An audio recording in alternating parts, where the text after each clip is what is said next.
اللہ کے نام سے جو رحمان اور رحیم ہے۔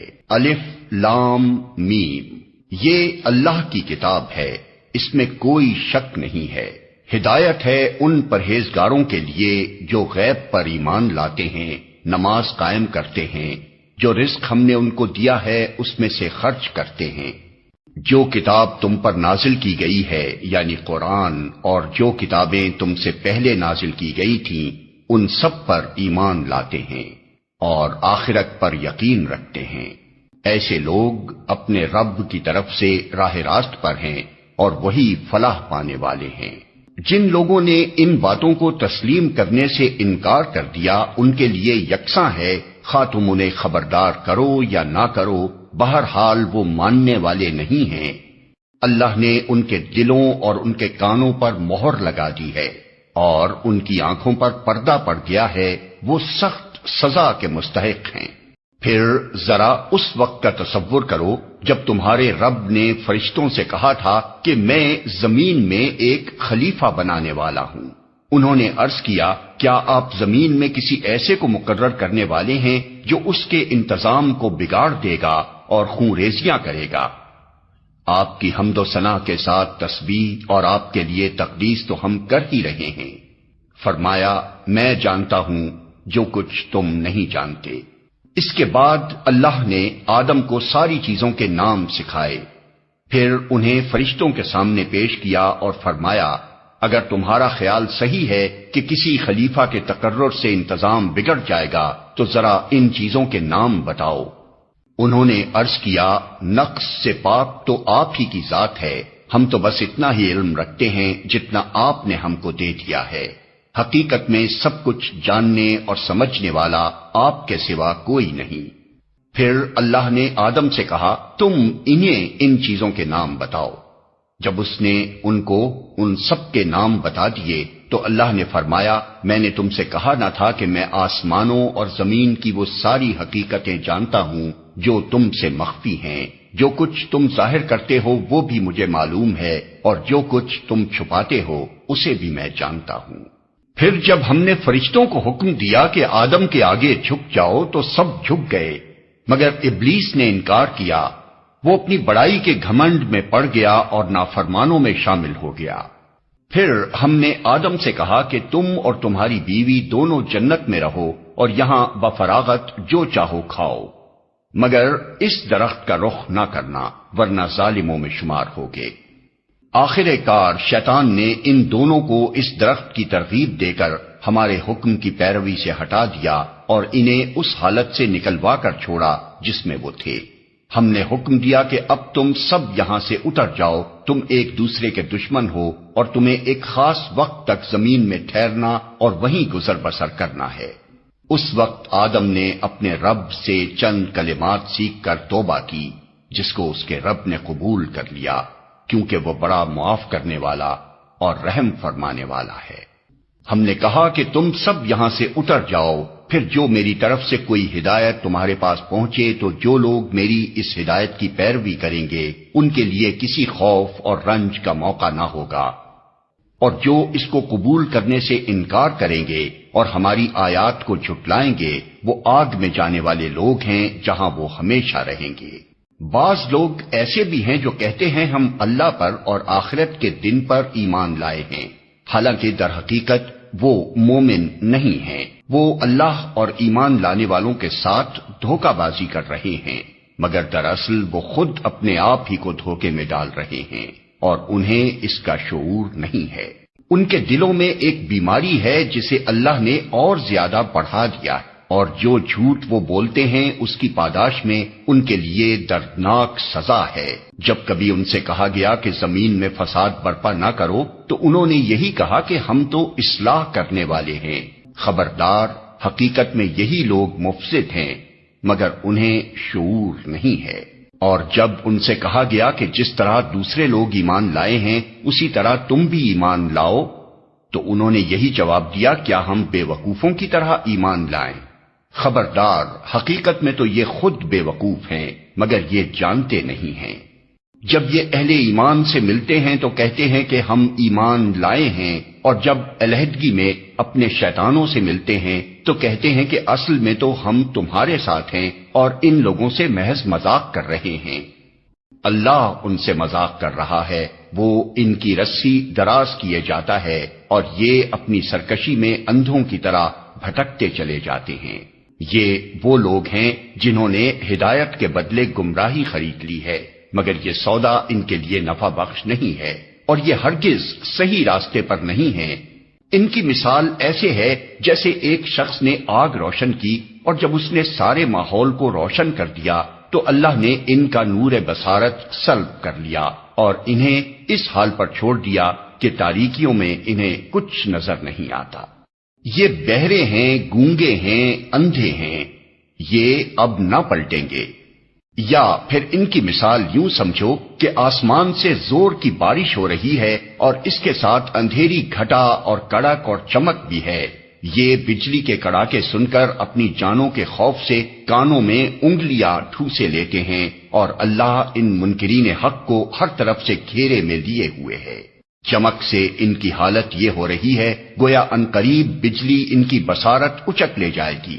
جب ذرا کچھ روشنی انہیں محسوس ہوتی ہے تو اس میں کچھ دور چل لیتے ہیں، اور جب ان پر اندھیرا چھا جاتا ہے تو کھڑے ہو جاتے ہیں۔ اللہ چاہتا تو ان کی سماعت اور بصارت بالکل ہی سلب کر لیتا، یقیناً وہ ہر چیز پر قادر ہے۔ لوگو، بندگی اختیار کرو اپنے اس رب کی جو تمہارا اور تم سے پہلے جو ہو گزرے ہیں ان سب کا خالق ہے۔ تمہارے بچنے کی توقع اسی صورت سے ہو سکتی ہے۔ وہی تو ہے جس نے تمہارے لیے زمین کا فرش بچھایا، آسمان کی چھت بنائی، اوپر سے پانی برسایا اور اس کے ذریعے سے ہر طرح کی پیداوار نکال کر تمہارے لیے رزق وہاں پہنچایا۔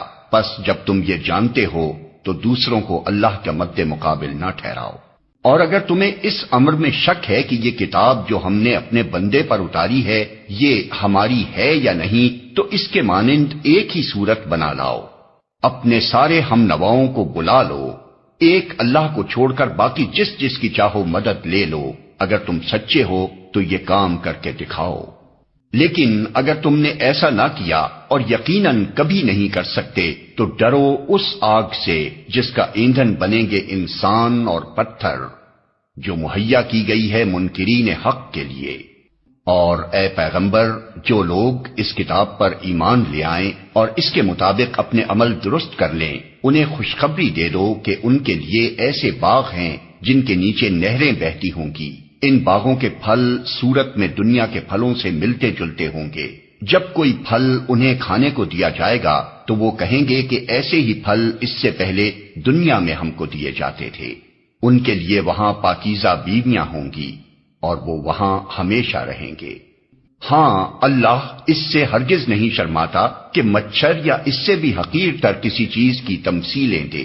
جو لوگ حق بات کو قبول کرنے والے ہیں وہ انہی تمثیلوں کو دیکھ کر جان لیتے ہیں کہ یہ حق ہے جو ان کے رب ہی کی طرف سے آیا ہے، اور جو ماننے والے نہیں ہیں وہ انہیں سن کر کہنے لگتے ہیں کہ ایسی تمثیلوں سے اللہ کو کیا سروکار۔ اس طرح اللہ ایک ہی بات سے بہتوں کو گمراہی میں مبتلا کر دیتا ہے اور بہتوں کو راہ راست دکھا دیتا ہے، اور گمراہی میں وہ انہی کو مبتلا کرتا ہے جو فاسق ہیں۔ اللہ کے عہد کو مضبوط باندھ لینے کے بعد توڑ دیتے ہیں۔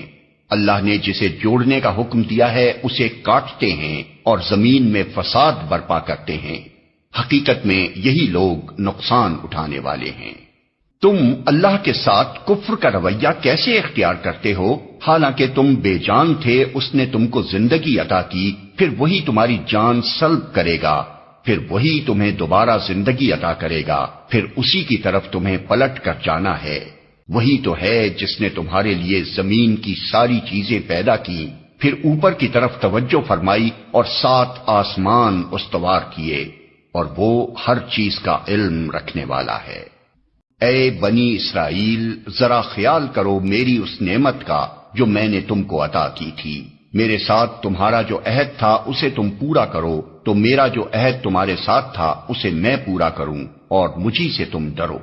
اور میں نے جو کتاب بھیجی ہے اس پر ایمان لاؤ، یہ اس کتاب کی تائید میں ہے جو تمہارے پاس پہلے سے موجود تھی، لہذا سب سے پہلے تم ہی اس کے منکر نہ بن جاؤ۔ تھوڑی قیمت پر میری آیات کو نہ بیچ ڈالو اور میرے غضب سے بچو۔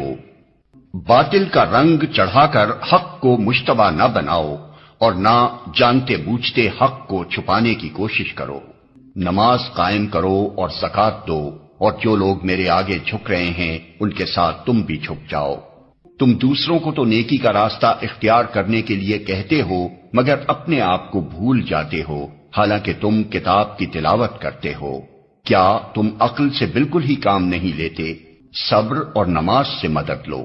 بے شک نماز ایک سخت مشکل کام ہے، مگر ان فرما بردار بندوں کے لیے مشکل نہیں ہے جو سمجھتے ہیں کہ آخر کار انہیں اپنے رب سے ملنا اور اسی کی طرف پلٹ کر جانا ہے۔ اے بنی اسرائیل، یاد کرو میری اس نعمت کو جس سے میں نے تمہیں نوازا تھا، اور اس بات کو کہ میں نے تمہیں دنیا کی ساری قوموں پر فضیلت عطا کی تھی، اور ڈرو اس دن سے جب کوئی کسی کے کام نہ آئے گا، نہ کسی کی طرف سے سفارش قبول ہوگی، نہ کسی کو فدیہ لے کر چھوڑا جائے گا، اور نہ مجرموں کو کہیں سے مدد مل سکے گی۔ یاد کرو وہ وقت جب ہم نے تم کو فرعونیوں کی غلامی سے نجات بخشی۔ انہوں نے تمہیں سخت عذاب میں مبتلا کر رکھا تھا، تمہارے لڑکوں کو ذبح کرتے تھے اور تمہاری لڑکیوں کو زندہ رہنے دیتے تھے، اور اس حالت میں تمہارے رب کی طرف سے تمہاری بڑی آزمائش تھی۔ یاد کرو وہ وقت جب ہم نے سمندر پھاڑ کر تمہارے لیے راستہ بنایا، پھر اس میں سے تمہیں بخیریت گزروا دیا، پھر وہیں تمہاری آنکھوں کے سامنے فرعونیوں کو غرقاب کیا۔ یاد کرو جب ہم نے موسیٰ کو 40 شبانہ روز کی قرارداد پر بلایا تو اس کے پیچھے تم بچڑے کو اپنا معبود بنا بیٹھے۔ اس وقت تم نے بڑی زیادتی کی تھی، مگر اس پر بھی ہم نے تمہیں معاف کر دیا کہ شاید اب تم شکر گزار بنو۔ یاد کرو کہ ٹھیک اس وقت جب تم یہ ظلم کر رہے تھے ہم نے موسیٰ کو کتاب اور فرقان عطا کی تاکہ تم اس کے ذریعے سے سیدھا راستہ پا سکو۔ یاد کرو جب موسیٰ یہ نعمت لیے ہوئے پلٹا تو اس نے اپنی قوم سے کہا کہ لوگو، تم نے بچڑے کو معبود بنا کر اپنے اوپر سخت ظلم کیا ہے، لہذا تم اپنے خالق کے حضور توبہ کرو اور اپنی جانوں کو ہلاک کرو، اسی میں تمہارے خالق کے نزدیک تمہاری بہتری ہے۔ اس وقت تمہارے خالق نے تمہاری توبہ قبول کر لی کہ وہ بڑا معاف کرنے والا اور رحم فرمانے والا ہے۔ یاد کرو جب تم نے موسیٰ سے کہا تھا کہ ہم تمہارے کہنے کا ہرگز یقین نہ کریں گے جب تک کہ اپنی آنکھوں سے علانیہ خدا کو تم سے کلام کرتے نہ دیکھ لیں۔ اس وقت تمہارے دیکھتے دیکھتے ایک زبردست صاعقے نے تم کو آ لیا، تم بے جان ہو کر گر چکے تھے، مگر پھر ہم نے تم کو جلا اٹھایا، شاید کہ اس احسان کے بعد تم شکر گزار بن جاؤ۔ ہم نے تم پر ابر کا سایہ کیا، من و سلوہ کی غذا تمہارے لیے فراہم کی، اور تم سے کہا کہ جو پاک چیزیں ہم نے تمہیں بخشی ہیں انہیں کھاؤ، مگر تمہارے اسلاف نے جو کچھ کیا وہ ہم پر ظلم نہ تھا بلکہ انہوں نے آپ اپنے ہی اوپر ظلم کیا۔ پھر یاد کرو جب ہم نے کہا تھا کہ یہ بستی جو تمہارے سامنے ہے اس میں داخل ہو جاؤ، اس کی پیداوار جس طرح چاہو مزے سے کھاؤ، مگر بستی کے دروازے میں سجدہ ریز ہوتے ہوئے داخل ہونا اور کہتے جانا حتۃ حتۃ، ہم تمہاری خطاؤں سے درگزر کریں گے اور نیکوکاروں کو مزید فضل و کرم سے نوازیں گے۔ مگر جو بات کہی گئی تھی ظالموں نے اسے بدل کر کچھ اور کر دیا، آخر کار ہم نے ظلم کرنے والوں پر آسمان سے عذاب نازل کیا، یہ سزا تھی ان نافرمانیوں کی جو وہ کر رہے تھے۔ یاد کرو جب موسیٰ نے اپنی قوم کے لیے پانی کی دعا کی تو ہم نے کہا کہ فلاں چٹان پر اپنا عصا مارو، چنانچہ اس سے 12 چشمے پھوٹ نکلے، اور ہر قبیلے نے جان لیا کہ کون سی جگہ اس کے پانی لینے کی ہے۔ اس وقت یہ ہدایت کر دی گئی تھی کہ اللہ کا دیا ہوا رزق کھاؤ پیو اور زمین میں فساد نہ پھیلاتے پھرو۔ یاد کرو جب تم نے کہا تھا کہ اے موسیٰ، ہم ایک ہی طرح کے کھانے پر صبر نہیں کر سکتے، اپنے رب سے دعا کرو کہ ہمارے لیے زمین کی پیداوار، ساگ، ترکاری، کھیرا، ککڑی، گیہوں، لہسن، پیاز، دال وغیرہ پیدا کرے۔ تو موسیٰ نے کہا کیا ایک بہتر چیز کی بجائے تم ادنا درجے کی چیزیں لینا چاہتے ہو؟ اچھا کسی شہری آبادی میں جا رہو، جو کچھ تم مانگتے ہو وہاں مل جائے گا۔ آخر کار نوبت یہاں تک پہنچی کہ ذلت و خواری اور پستی اور بدحالی ان پر مسلط ہو گئی اور وہ اللہ کے غضب میں گھر گئے۔ یہ نتیجہ تھا اس کا کہ وہ اللہ کی آیات سے کفر کرنے لگے اور پیغمبروں کو ناحق قتل کرنے لگے۔ یہ نتیجہ تھا ان کی نافرمانیوں کا اور اس بات کا کہ وہ حدود شرع سے نکل جاتے تھے۔ یقین جانو کہ نبی عربی کو ماننے والے ہوں یا یہودی، عیسائی ہوں یا سوابی، جو بھی اللہ اور روز آخر پر ایمان لائے گا اور نیک عمل کرے گا، اس کا اجر اس کے رب کے پاس ہے اور اس کے لیے کسی خوف اور رنج کا موقع نہیں ہے۔ یاد کرو وہ وقت جب ہم نے طور کو تم پر اٹھا کر تم سے پختہ عہد لیا تھا اور کہا تھا کہ جو کتاب ہم تمہیں دے رہے ہیں اسے مضبوطی کے ساتھ تھامنا اور جو احکام و ہدایات اس میں درج ہیں انہیں یاد رکھنا۔ اسی ذریعے سے توقع کی جا سکتی ہے کہ تم تقوی کی روش پر چل سکو گے، مگر اس کے بعد تم اپنے عہد سے پھر گئے۔ اس پر بھی اللہ کے فضل اور اس کی رحمت نے تمہارا ساتھ نہ چھوڑا، ورنہ تم کبھی کے تباہ ہو چکے ہوتے۔ پھر تمہیں اپنی قوم کے ان لوگوں کا قصہ تو معلوم ہی ہے جنہوں نے سبت کا قانون توڑا تھا۔ ہم نے انہیں کہہ دیا کہ بندر بن جاؤ اور اس حال میں رہو کہ ہر طرف سے تم پر دھٹکار پھٹکار پڑے۔ اس طرح ہم نے ان کے انجام کو اس زمانے کے لوگوں اور بعد کی آنے والی نسلوں کے لیے عبرت اور ڈرنے والوں کے لیے نصیحت بنا کر چھوڑا۔ پھر وہ واقعہ یاد کرو جب موسیٰ نے اپنی قوم سے کہا کہ اللہ تمہیں ایک گائے ذبح کرنے کا حکم دیتا ہے۔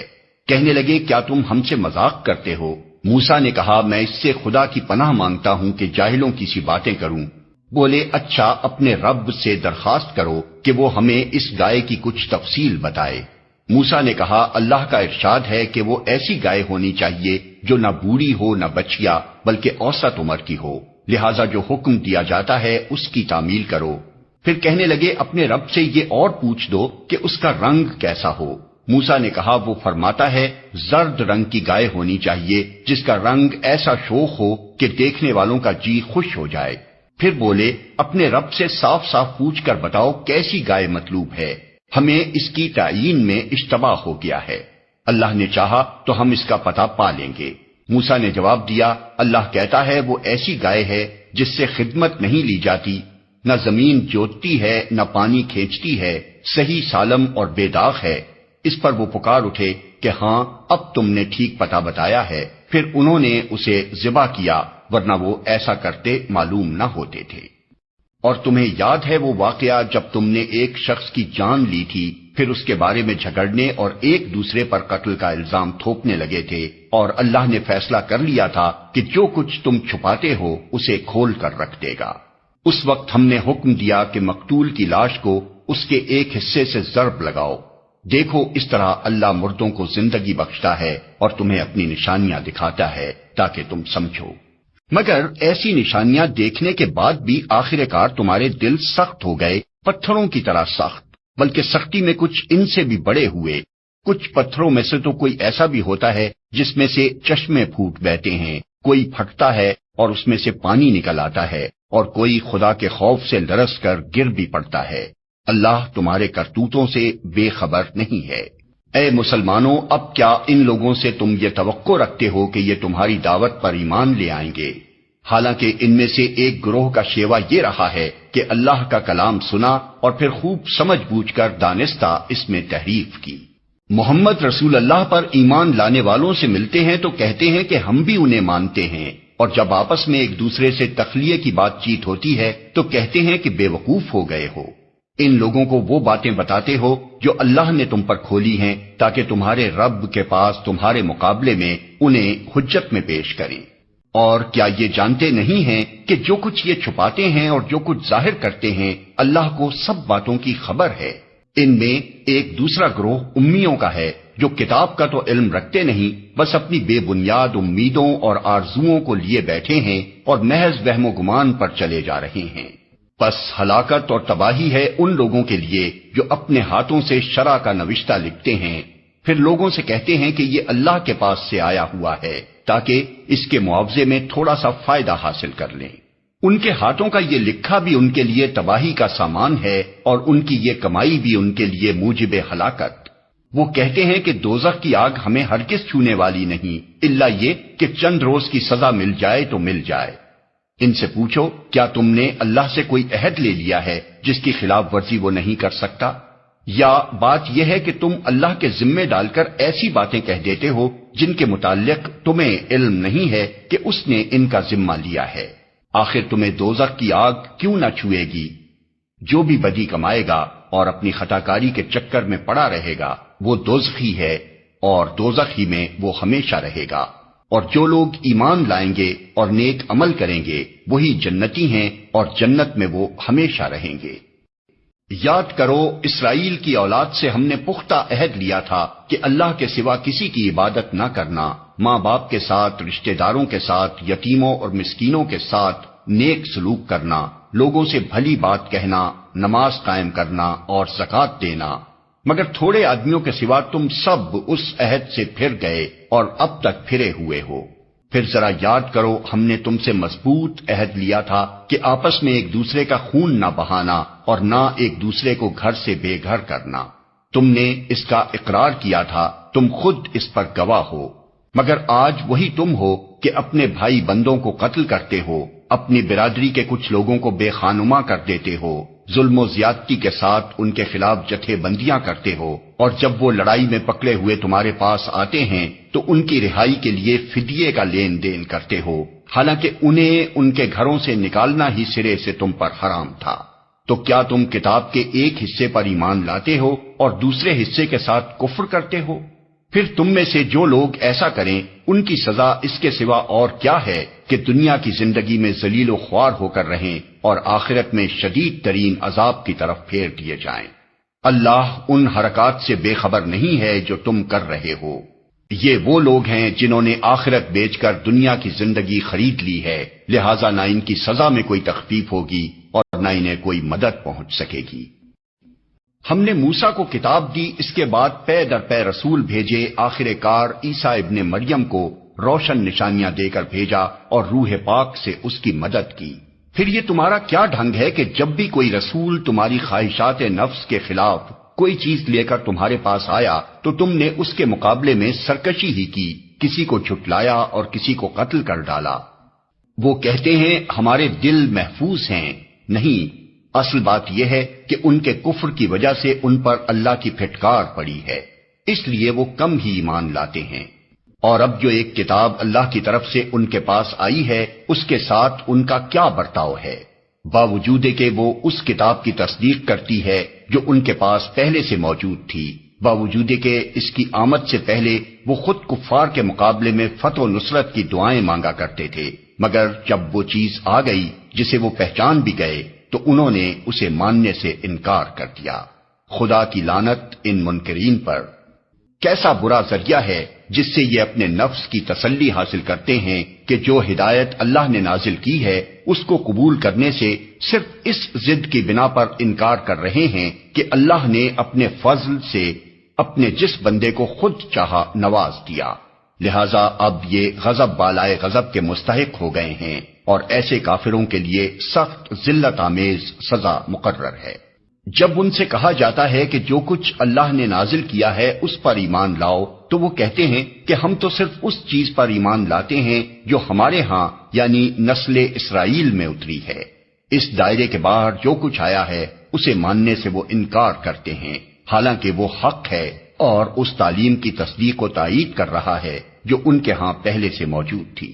اچھا ان سے کہو اگر تم اس تعلیم ہی پر ایمان رکھنے والے ہو جو تمہارے ہاں آئی تھی تو اس سے پہلے اللہ کے ان پیغمبروں کو جو خود بنی اسرائیل میں پیدا ہوئے تھے کیوں قتل کرتے رہے؟ تمہارے پاس موسیٰ کیسی کیسی روشن نشانیوں کے ساتھ آیا، پھر بھی تم ایسے ظالم تھے کہ اس کی پیٹھ موڑتے ہی بچڑے کو معبود بنا بیٹھے۔ پھر ذرا اس میثاق کو یاد کرو جو طور کو تمہارے اوپر اٹھا کر ہم نے تم سے لیا تھا۔ ہم نے تاکید کی تھی کہ جو ہدایات ہم دے رہے ہیں ان کی سختی کے ساتھ پابندی کرو اور کان لگا کر سنو۔ تمہارے اسلاف نے کہا کہ ہم نے سن لیا مگر مانیں گے نہیں، اور ان کی باطل پرستی کا یہ حال تھا کہ دلوں میں ان کے بچڑا ہی بسا ہوا تھا۔ کہو اگر تم مومن ہو تو یہ عجیب ایمان ہے جو ایسی بری حرکات کا تمہیں حکم دیتا ہے۔ ان سے کہو اگر واقعی اللہ کے نزدیک آخرت کا گھر تمام انسانوں کو چھوڑ کر صرف تمہارے ہی لیے مخصوص ہے تب تو تمہیں چاہیے کہ موت کی تمنا کرو اگر تم اپنے اس خیال میں سچے ہو۔ یقین جانو یہ کبھی اس کی تمنا نہ کریں گے، اس لیے کہ اپنے ہاتھوں جو کچھ کما کر انہوں نے وہاں بھیجا ہے اس کا اقتضا یہی ہے کہ یہ وہاں جانے کی تمنا نہ کریں۔ اللہ ان ظالموں کے حال سے خوب واقف ہے۔ تم انہیں سب سے بڑھ کر جینے کا حریص پاؤ گے، حتیٰ کہ یہ اس معاملے میں مشرکوں سے بھی بڑھے ہوئے ہیں۔ ان میں سے ایک ایک شخص یہ چاہتا ہے کہ کسی طرح 1000 برس جیے، حالانکہ لمبی عمر بہرحال اسے عذاب سے تو دور نہیں پھینک سکتی۔ جیسے کچھ اعمال یہ کر رہے ہیں اللہ تو انہیں دیکھ ہی رہا ہے۔ ان سے کہو کہ جو کوئی جبریل سے عداوت رکھتا ہو اسے معلوم ہونا چاہیے کہ جبریل نے اللہ ہی کے اذن سے یہ قرآن تمہارے قلب پر نازل کیا ہے، جو پہلے آئی ہوئی کتابوں کی تصدیق و تائید کرتا ہے اور ایمان لانے والوں کے لیے ہدایت اور کامیابی کی بشارت بن کر آیا ہے۔ اگر جبریل سے ان کی عداوت کا سبب یہی ہے تو کہہ دو کہ جو اللہ اور اس کے فرشتوں اور اس کے رسولوں اور جبریل اور میکائیل کے دشمن ہیں، اللہ ان کافروں کا دشمن ہے۔ ہم نے تمہاری طرف ایسی آیات نازل کی ہیں جو صاف صاف حق کا اظہار کرنے والی ہیں، اور ان کی پیروی سے صرف وہی لوگ انکار کرتے ہیں جو فاسق ہیں۔ کیا ہمیشہ ایسا ہی نہیں ہوتا رہا ہے کہ جب انہوں نے کوئی عہد کیا تو ان میں سے ایک نہ ایک گروہ نے اسے ضرور ہی بالائے طاق رکھ دیا؟ بلکہ ان میں سے اکثر ایسے ہی ہیں جو سچے دل سے ایمان نہیں لاتے، اور جب ان کے پاس اللہ کی طرف سے کوئی رسول اس کتاب کی تصدیق و تائید کرتا ہوا آیا جو ان کے ہاں پہلے سے موجود تھی، تو ان اہل کتاب میں سے ایک گروہ نے کتاب اللہ کو اس طرح پس پشت ڈالا گویا کہ وہ کچھ جانتے ہی نہیں، اور لگے ان چیزوں کی پیروی کرنے جو شیاطین سلیمان کی سلطنت کا نام لے کر پیش کیا کرتے تھے، حالانکہ سلیمان نے کبھی کفر نہیں کیا۔ کفر کے مرتکب تو وہ شیاطین تھے جو لوگوں کو جادوگری کی تعلیم دیتے تھے۔ وہ پیچھے پڑے اس چیز کے جو بابل میں 2 فرشتوں ہاروت و ماروت پر نازل کی گئی تھی، حالانکہ وہ فرشتے جب بھی کسی کو اس کی تعلیم دیتے تھے تو پہلے صاف طور پر متنبہ کر دیا کرتے تھے کہ دیکھ ہم محض ایک آزمائش ہیں، تو کفر میں مبتلا نہ ہو۔ پھر بھی یہ لوگ ان سے وہ چیز سیکھتے تھے جس سے شوہر اور بیوی میں جدائی ڈال دیں۔ ظاہر تھا کہ اذن الہی کے بغیر وہ اس ذریعے سے کسی کو بھی ضرر نہ پہنچا سکتے تھے، مگر اس کے باوجود وہ ایسی چیز سیکھتے تھے جو خود ان کے لیے نفع بخش نہیں بلکہ نقصان دہ تھی، اور انہیں خوب معلوم تھا کہ جو اس چیز کا خریدار بنا اس کے لیے آخرت میں کوئی حصہ نہیں۔ کتنی بری متاع تھی جس کے بدلے انہوں نے اپنی جانوں کو بیچ ڈالا، کاش انہیں معلوم ہوتا۔ اگر وہ ایمان اور تقوی اختیار کرتے تو اللہ کے ہاں اس کا جو بدلہ ملتا وہ ان کے لیے زیادہ بہتر تھا، کاش انہیں خبر ہوتی۔ اے لوگو جو ایمان لائے ہو، رائنا نہ کہا کرو بلکہ انظر نہ کہو اور توجہ سے بات کو سنو۔ یہ کافر تو عذاب علیم کے مستحق ہیں۔ یہ لوگ جنہوں نے دعوت حق کو قبول کرنے سے انکار کر دیا ہے، خواہ اہل کتاب میں سے ہوں یا مشرک ہوں، ہرگز یہ پسند نہیں کرتے کہ تمہارے رب کی طرف سے تم پر کوئی بھلائی نازل ہو، مگر اللہ جس کو چاہتا ہے اپنی رحمت کے لیے چن لیتا ہے، اور وہ بڑا فضل فرمانے والا ہے۔ ہم اپنی جس آیت کو منسوخ کر دیتے ہیں یا بھلا دیتے ہیں اس کی جگہ اس سے بہتر لاتے ہیں یا کم از کم ویسی ہی۔ کیا تم جانتے نہیں ہو کہ اللہ ہر چیز پر قدرت رکھتا ہے؟ کیا تمہیں خبر نہیں ہے کہ زمین اور آسمانوں کی فرما روائی اللہ ہی کے لیے ہے، اور اس کے سوا کوئی تمہاری خبرگیری کرنے اور تمہاری مدد کرنے والا نہیں ہے؟ پھر کیا تم اپنے رسول سے اس قسم کے سوالات اور مطالبے کرنا چاہتے ہو جیسے اس سے پہلے موسیٰ سے کیے جا چکے ہیں؟ حالانکہ جس شخص نے ایمان کی روش کو کفر کی روش سے بدل لیا وہ راہ راست سے بھٹک گیا۔ اہل کتاب میں سے اکثر لوگ یہ چاہتے ہیں کہ کسی طرح تمہیں ایمان سے پھیر کر پھر کفر کی طرف پلٹا لے جائیں، اگرچہ حق ان پر ظاہر ہو چکا ہے، مگر اپنے نفس کے حسد کی بنا پر تمہارے لیے ان کی یہ خواہش ہے۔ اس کے جواب میں تم عفو درگزر سے کام لو یہاں تک کہ اللہ خود ہی اپنا فیصلہ نافذ کر دے۔ مطمئن رہو کہ اللہ تعالی ہر چیز پر قدرت رکھتا ہے۔ نماز قائم کرو اور زکوٰۃ دو، تم اپنی عاقبت کے لیے جو بھلائی کما کر آگے بھیجو گے اللہ کے ہاں اسے موجود پاؤ گے۔ جو کچھ تم کرتے ہو وہ سب اللہ کی نظر میں ہے۔ ان کا کہنا ہے کہ کوئی شخص جنت میں نہ جائے گا جب تک کہ وہ یہودی نہ ہو یا عیسائیوں کے خیال کے مطابق عیسائی نہ ہو۔ یہ ان کی تمنائیں ہیں۔ ان سے کہو اپنی دلیل پیش کرو اگر تم اپنے دعوے میں سچے ہو۔ دراصل نہ تمہاری کچھ خصوصیت ہے نہ کسی اور کی۔ حق یہ ہے کہ جو بھی اپنی ہستی کو اللہ کی اطاعت میں سونپ دے اور عملاً نیک روش پر چلے، اس کے لیے اس کے رب کے پاس اس کا اجر ہے، اور ایسے لوگوں کے لیے کسی خوف یا رنج کا کوئی موقع نہیں۔ یہودی کہتے ہیں عیسائیوں کے پاس کچھ نہیں، عیسائی کہتے ہیں یہودیوں کے پاس کچھ نہیں، حالانکہ دونوں ہی کتاب پڑھتے ہیں۔ اور اسی قسم کے دعوے ان لوگوں کے بھی ہیں جن کے پاس کتاب کا علم نہیں ہے۔ یہ اختلافات جن میں یہ لوگ مبتلا ہیں، ان کا فیصلہ اللہ قیامت کے روز کر دے گا۔ اور اس شخص سے بڑھ کر ظالم کون ہوگا جو اللہ کے معبدوں میں اس کے نام کی یاد سے روکے اور ان کی ویرانی کے درپے ہو۔ ایسے لوگ اس قابل ہیں کہ ان عبادت گاہوں میں قدم نہ رکھیں، اور اگر وہاں جائیں بھی تو ڈرتے ہوئے جائیں۔ ان کے لیے تو دنیا میں رسوائی ہے اور آخرت میں عذاب عظیم۔ مشرق اور مغرب سب اللہ کے ہیں، جس طرف بھی تم رخ کرو گے اسی طرف اللہ کا رخ ہے۔ اللہ بڑی وسعت والا اور سب کچھ جاننے والا ہے۔ ان کا قول ہے کہ اللہ نے کسی کو بیٹا بنایا ہے، اللہ پاک ہے ان باتوں سے۔ اصل حقیقت یہ ہے کہ زمین اور آسمانوں کی تمام موجودات اس کی ملک ہیں، سب کے سب اس کے مطیع فرمان ہیں۔ وہ آسمانوں اور زمین کا موجد ہے، اور جس بات کا وہ فیصلہ کرتا ہے اس کے لیے بس یہ حکم دیتا ہے کہ ہو جا، اور وہ ہو جاتی ہے۔ نادان کہتے ہیں کہ اللہ خود ہم سے بات کیوں نہیں کرتا، یا کوئی نشانی ہمارے پاس کیوں نہیں آتی۔ ایسی ہی باتیں ان سے پہلے لوگ بھی کیا کرتے تھے۔ ان سب اگلے پچھلے گمراہوں کی ذہنیتیں ایک جیسی ہیں۔ یقین لانے والوں کے لیے تو ہم نشانیاں صاف صاف نمایاں کر چکے ہیں۔ اس سے بڑھ کر نشانی کیا ہوگی کہ ہم نے تم کو علم حق کے ساتھ خوشخبری دینے والا اور ڈرانے والا بنا کر بھیجا۔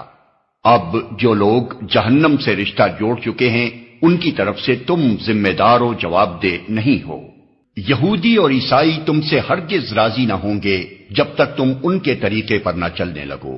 صاف کہہ دو کہ راستہ بس وہی ہے جو اللہ نے بتایا ہے، ورنہ اگر اس علم کے بعد جو تمہارے پاس آ چکا ہے تم نے ان کی خواہشات کی پیروی کی تو اللہ کی پکڑ سے بچانے والا کوئی دوست اور مددگار تمہارے لیے نہیں ہے۔ جن لوگوں کو ہم نے کتاب دی ہے وہ اسے اس طرح پڑھتے ہیں جیسا کہ پڑھنے کا حق ہے، وہ اس پر سچے دل سے ایمان لاتے ہیں، اور جو اس کے ساتھ کفر کا رویہ اختیار کریں وہی اصل میں نقصان اٹھانے والے ہیں۔ اے بنی اسرائیل، یاد کرو میری وہ نعمت جس سے میں نے تمہیں نوازا تھا، اور یہ کہ میں نے تمہیں دنیا کی تمام قوموں پر فضیلت دی تھی، اور ڈرو اس دن سے جب کوئی کسی کے ذرا کام نہ آئے گا، نہ کسی سے فدیہ قبول کیا جائے گا، نہ کوئی سفارش ہی آدمی کو فائدہ دے گی، اور نہ مجرموں کو کہیں سے کوئی مدد پہنچ سکے گی۔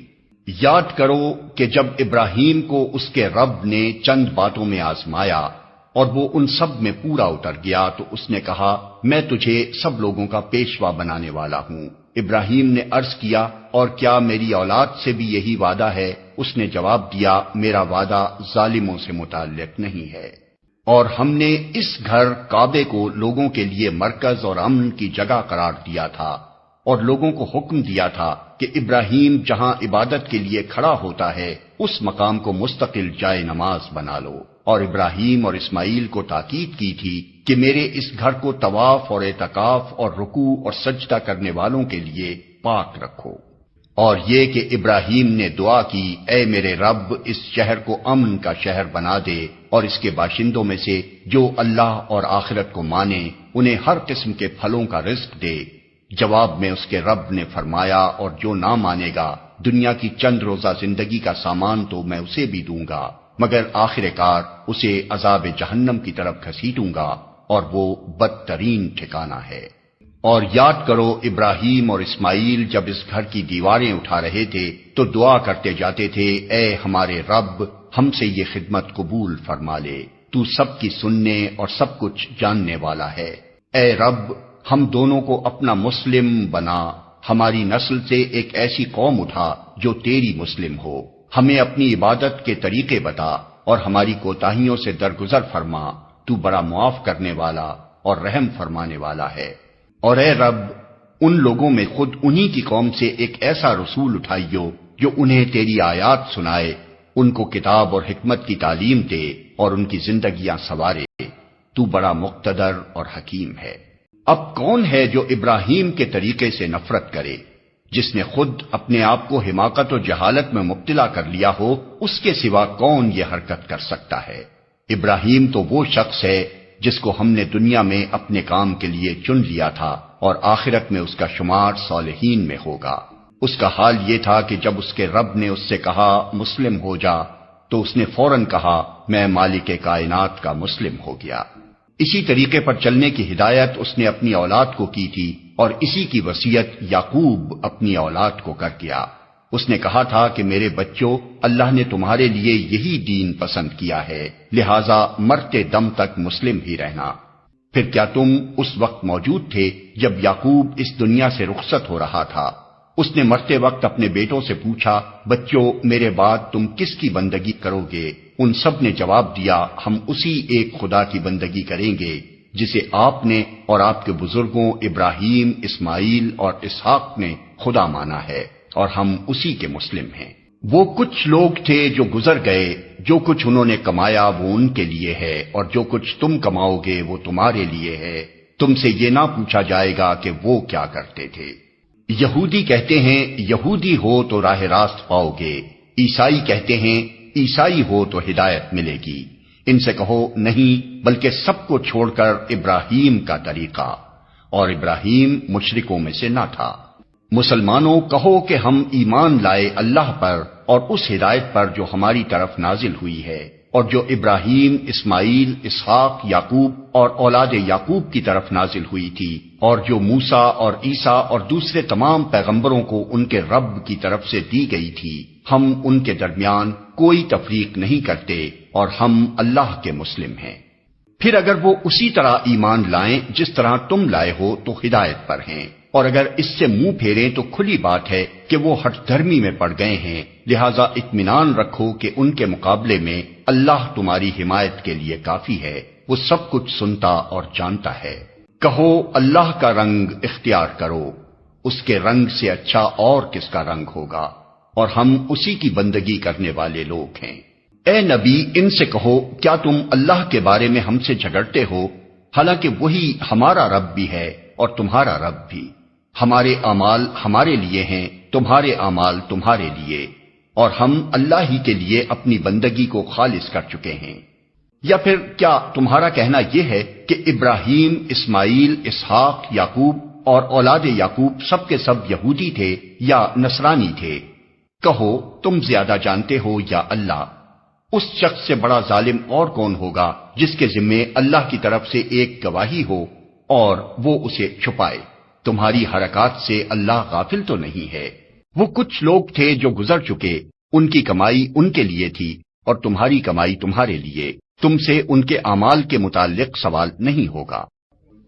نادان لوگ ضرور کہیں گے انہیں کیا ہوا کہ پہلے یہ جس قبلے کی طرف رخ کر کے نماز پڑھتے تھے اس سے یکا یک پھر گئے۔ اے نبی، ان سے کہو مشرق اور مغرب سب اللہ کے ہیں، اللہ جسے چاہتا ہے سیدھی راہ دکھا دیتا ہے۔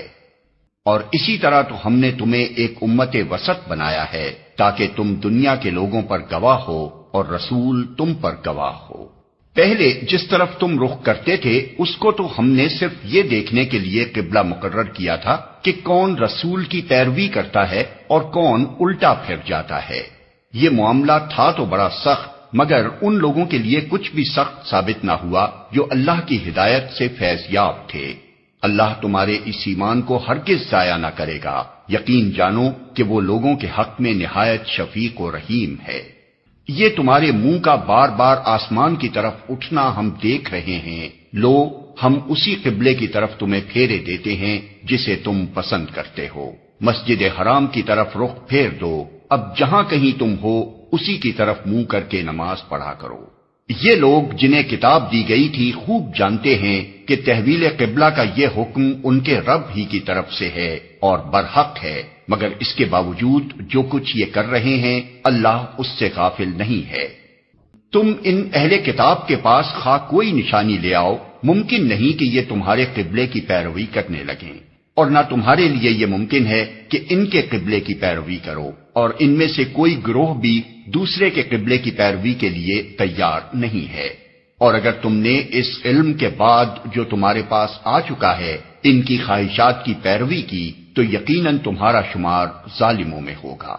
جن لوگوں کو ہم نے کتاب دی ہے وہ اس مقام کو جسے قبلہ بنایا گیا ہے ایسا پہچانتے ہیں جیسا اپنی اولاد کو پہچانتے ہیں، مگر ان میں سے ایک گروہ جانتے بوجھتے حق کو چھپا رہا ہے۔ یہ قطعی ایک امر حق ہے تمہارے رب کی طرف سے، لہذا اس کے متعلق تم ہرگز کسی شک میں نہ پڑو۔ ہر ایک کے لیے ایک رخ ہے جس کی طرف وہ مڑتا ہے، بس تم بھلائیوں کی طرف سبقت کرو۔ جہاں بھی تم ہوگے اللہ تمہیں پا لے گا، اس کی قدرت سے کوئی چیز باہر نہیں۔ تمہارا گزر جس مقام سے بھی ہو وہیں سے اپنا رخ نماز کے وقت مسجد حرام کی طرف پھیر دو، کیونکہ یہ تمہارے رب کا بالکل برحق فیصلہ ہے، اور اللہ تم لوگوں کے اعمال سے بے خبر نہیں ہے۔ اور جہاں سے بھی تمہارا گزر ہو اپنا رخ مسجد حرام ہی کی طرف پھیرا کرو، اور جہاں بھی تم ہو اسی کی طرف منہ کر کے نماز پڑھو، تاکہ لوگوں کو تمہارے خلاف کوئی حجت نہ ملے۔ ہاں، جو ظالم ہیں ان کی زبان کسی حال میں بند نہ ہوگی، تو ان سے تم نہ ڈرو بلکہ مجھ سے ڈرو، اور اس لیے کہ میں تم پر اپنی نعمت پوری کر دوں، اور اس توقع پر کہ میرے اس حکم کی پیروی سے تم اسی طرح فلاح کا راستہ پاؤ گے جس طرح تمہیں اس چیز سے فلاح نصیب ہوئی کہ میں نے تمہارے درمیان خود تم میں سے ایک رسول بھیجا جو تمہیں میری آیات سناتا ہے، تمہاری زندگیوں کو سنوارتا ہے، تمہیں کتاب اور حکمت کی تعلیم دیتا ہے، اور تمہیں وہ باتیں سکھاتا ہے جو تم نہ جانتے تھے۔ لہذا تم مجھے یاد رکھو، میں تمہیں یاد رکھوں گا، اور میرا شکر ادا کرو، کفران نعمت نہ کرو۔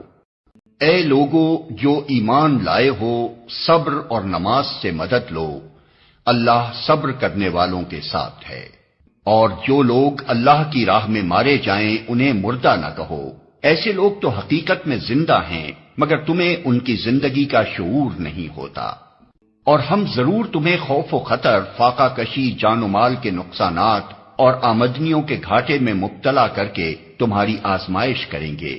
ان حالات میں جو لوگ صبر کریں اور جب کوئی مصیبت پڑے تو کہیں کہ ہم اللہ ہی کے ہیں اور اللہ ہی کی طرف ہمیں پلٹ کر جانا ہے، انہیں خوشخبری دے دو، ان پر ان کے رب کی طرف سے بڑی عنایات ہوں گی، اس کی رحمت ان پر سایہ کرے گی، اور ایسے ہی لوگ راست رو ہیں۔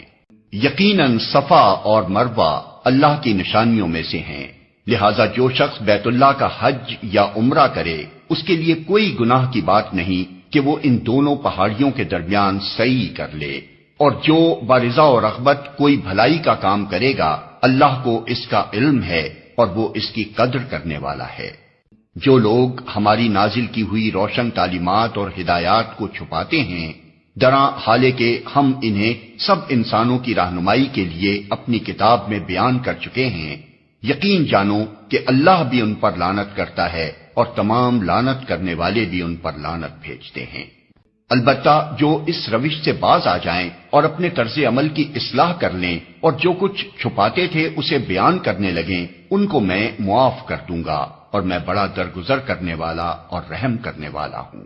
جن لوگوں نے کفر کا رویہ اختیار کیا اور کفر کی حالت ہی میں جان دی، ان پر اللہ اور فرشتوں اور تمام انسانوں کی لعنت ہے۔ اسی لعنت زدگی کی حالت میں وہ ہمیشہ رہیں گے، نہ ان کی سزا میں تخفیف ہوگی اور نہ انہیں پھر کوئی دوسری مہلت دی جائے گی۔ تمہارا خدا ایک ہی خدا ہے، اس رحمان اور رحیم کے سوا کوئی اور خدا نہیں۔ اس حقیقت کو پہچاننے کے لیے اگر کوئی نشانی اور علامت درکار ہے تو جو لوگ عقل سے کام لیتے ہیں ان کے لیے آسمانوں اور زمین کی ساخت میں، رات اور دن کے پیہم ایک دوسرے کے بعد آنے میں، ان کشتیوں میں جو انسان کے نفع کی چیزیں لیے ہوئے دریاؤں اور سمندروں میں چلتی پھرتی ہیں، بارش کے اس پانی میں جسے اللہ اوپر سے برساتا ہے، پھر اس کے ذریعے سے زمین کو زندگی بخشتا ہے، اور اپنے اسی انتظام کی بدولت زمین میں ہر قسم کی جاندار مخلوق کو پھیلاتا ہے۔ ہواؤں کی گردش میں اور ان بادلوں میں جو آسمان اور زمین کے درمیان تابع فرمان بنا کر رکھے گئے ہیں، بے شمار نشانیاں ہیں۔ مگر وحدت خداوندی پر دلالت کرنے والے ان کھلے کھلے آثار کے ہوتے ہوئے بھی کچھ لوگ ایسے ہیں جو اللہ کے سوا دوسروں کو اس کا ہمسر اور مد مقابل بناتے ہیں، اور ان کے ایسے گرویدہ ہیں جیسے اللہ کے ساتھ گرویدگی ہونی چاہیے، حالانکہ ایمان رکھنے والے لوگ سب سے بڑھ کر اللہ کو محبوب رکھتے ہیں۔ کاش جو کچھ عذاب کو سامنے دیکھ کر انہیں سوچنے والا ہے وہ آج ہی ان ظالموں کو سوچ جائے کہ ساری طاقتیں اور سارے اختیارات اللہ ہی کے قبضے میں ہیں، اور یہ کہ اللہ سزا دینے میں بھی بہت سخت ہے۔ جب وہ سزا دے گا اس وقت کیفیت یہ ہوگی کہ وہی پیشوا اور رہنما جن کی دنیا میں پیروی کی گئی تھی اپنے پیروں سے بے تعلقی ظاہر کریں گے، مگر سزا پا کر رہیں گے، اور ان کے سارے اسباب و وسائل کا سلسلہ کٹ جائے گا۔ اور وہ لوگ جو دنیا میں ان کی پیروی کرتے تھے کہیں گے کہ کاش ہم کو پھر ایک موقع دیا جاتا تو جس طرح آج یہ ہم سے بیزاری ظاہر کر رہے ہیں ہم ان سے بیزار ہو کر دکھا دیتے۔ یوں اللہ ان لوگوں کے وہ اعمال جو یہ دنیا میں کر رہے ہیں ان کے سامنے اس طرح لائے گا کہ یہ حسرتوں اور پشیمانیوں کے ساتھ ہاتھ ملتے رہیں گے، مگر آگ سے نکلنے کی کوئی راہ نہ پائیں گے۔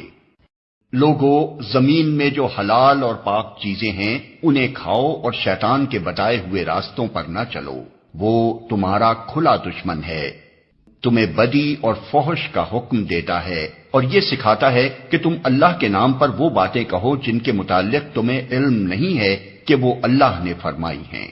ان سے جب کہا جاتا ہے کہ اللہ نے جو احکام نازل کیے ہیں ان کی پیروی کرو تو جواب دیتے ہیں کہ ہم تو اسی طریقے کی پیروی کریں گے جس پر ہم نے اپنے باپ دادا کو پایا ہے۔ اچھا، اگر ان کے باپ دادا نے عقل سے کچھ بھی کام نہ لیا ہو اور راہ راست نہ پائی ہو تو کیا پھر بھی یہ انہی کی پیروی کیے چلے جائیں گے؟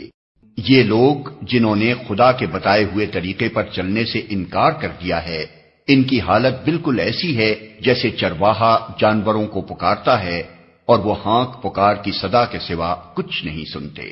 یہ بہرے ہیں، گونگے ہیں، اندھے ہیں، اس لیے کوئی بات ان کی سمجھ میں نہیں آتی۔ اے لوگو جو ایمان لائے ہو، اگر تم حقیقت میں اللہ ہی کی بندگی کرنے والے ہو تو جو پاک چیزیں ہم نے تمہیں بخشی ہیں انہیں بے تکلف کھاؤ اور اللہ کا شکر ادا کرو۔ اللہ کی طرف سے اگر کوئی پابندی تم پر ہے تو وہ یہ ہے کہ مردار نہ کھاؤ، خون سے اور سور کے گوشت سے پرہیز کرو، اور کوئی ایسی چیز نہ کھاؤ جس پر اللہ کے سوا کسی اور کا نام لیا گیا ہو۔ ہاں، جو شخص مجبوری کی حالت میں ہو اور وہ ان میں سے کوئی چیز کھا لے بغیر اس کے کہ وہ قانون شکنی کا ارادہ رکھتا ہو یا ضرورت کی حد سے تجاوز کرے تو اس پر کچھ گناہ نہیں۔ اللہ بخشنے والا اور رحم کرنے والا ہے۔ حق یہ ہے کہ جو لوگ ان احکام کو چھپاتے ہیں جو اللہ نے اپنی کتاب میں نازل کیے ہیں اور تھوڑے سے دنیاوی فائدوں پر انہیں بھیٹ چڑھاتے ہیں، وہ دراصل اپنے پیٹ آگ سے بھر رہے ہیں۔ قیامت کے روز اللہ ہرگز ان سے بات نہ کرے گا، نہ انہیں پاکیزہ ٹھہرائے گا، اور ان کے لیے دردناک سزا ہے۔ یہ وہ لوگ ہیں جنہوں نے ہدایت کے بدلے ضلالت خریدی اور مغفرت کے بدلے عذاب مول لے لیا۔ کیسا عجیب ہے ان کا حوصلہ کہ جہنم کا عذاب برداشت کرنے کے لیے تیار ہیں۔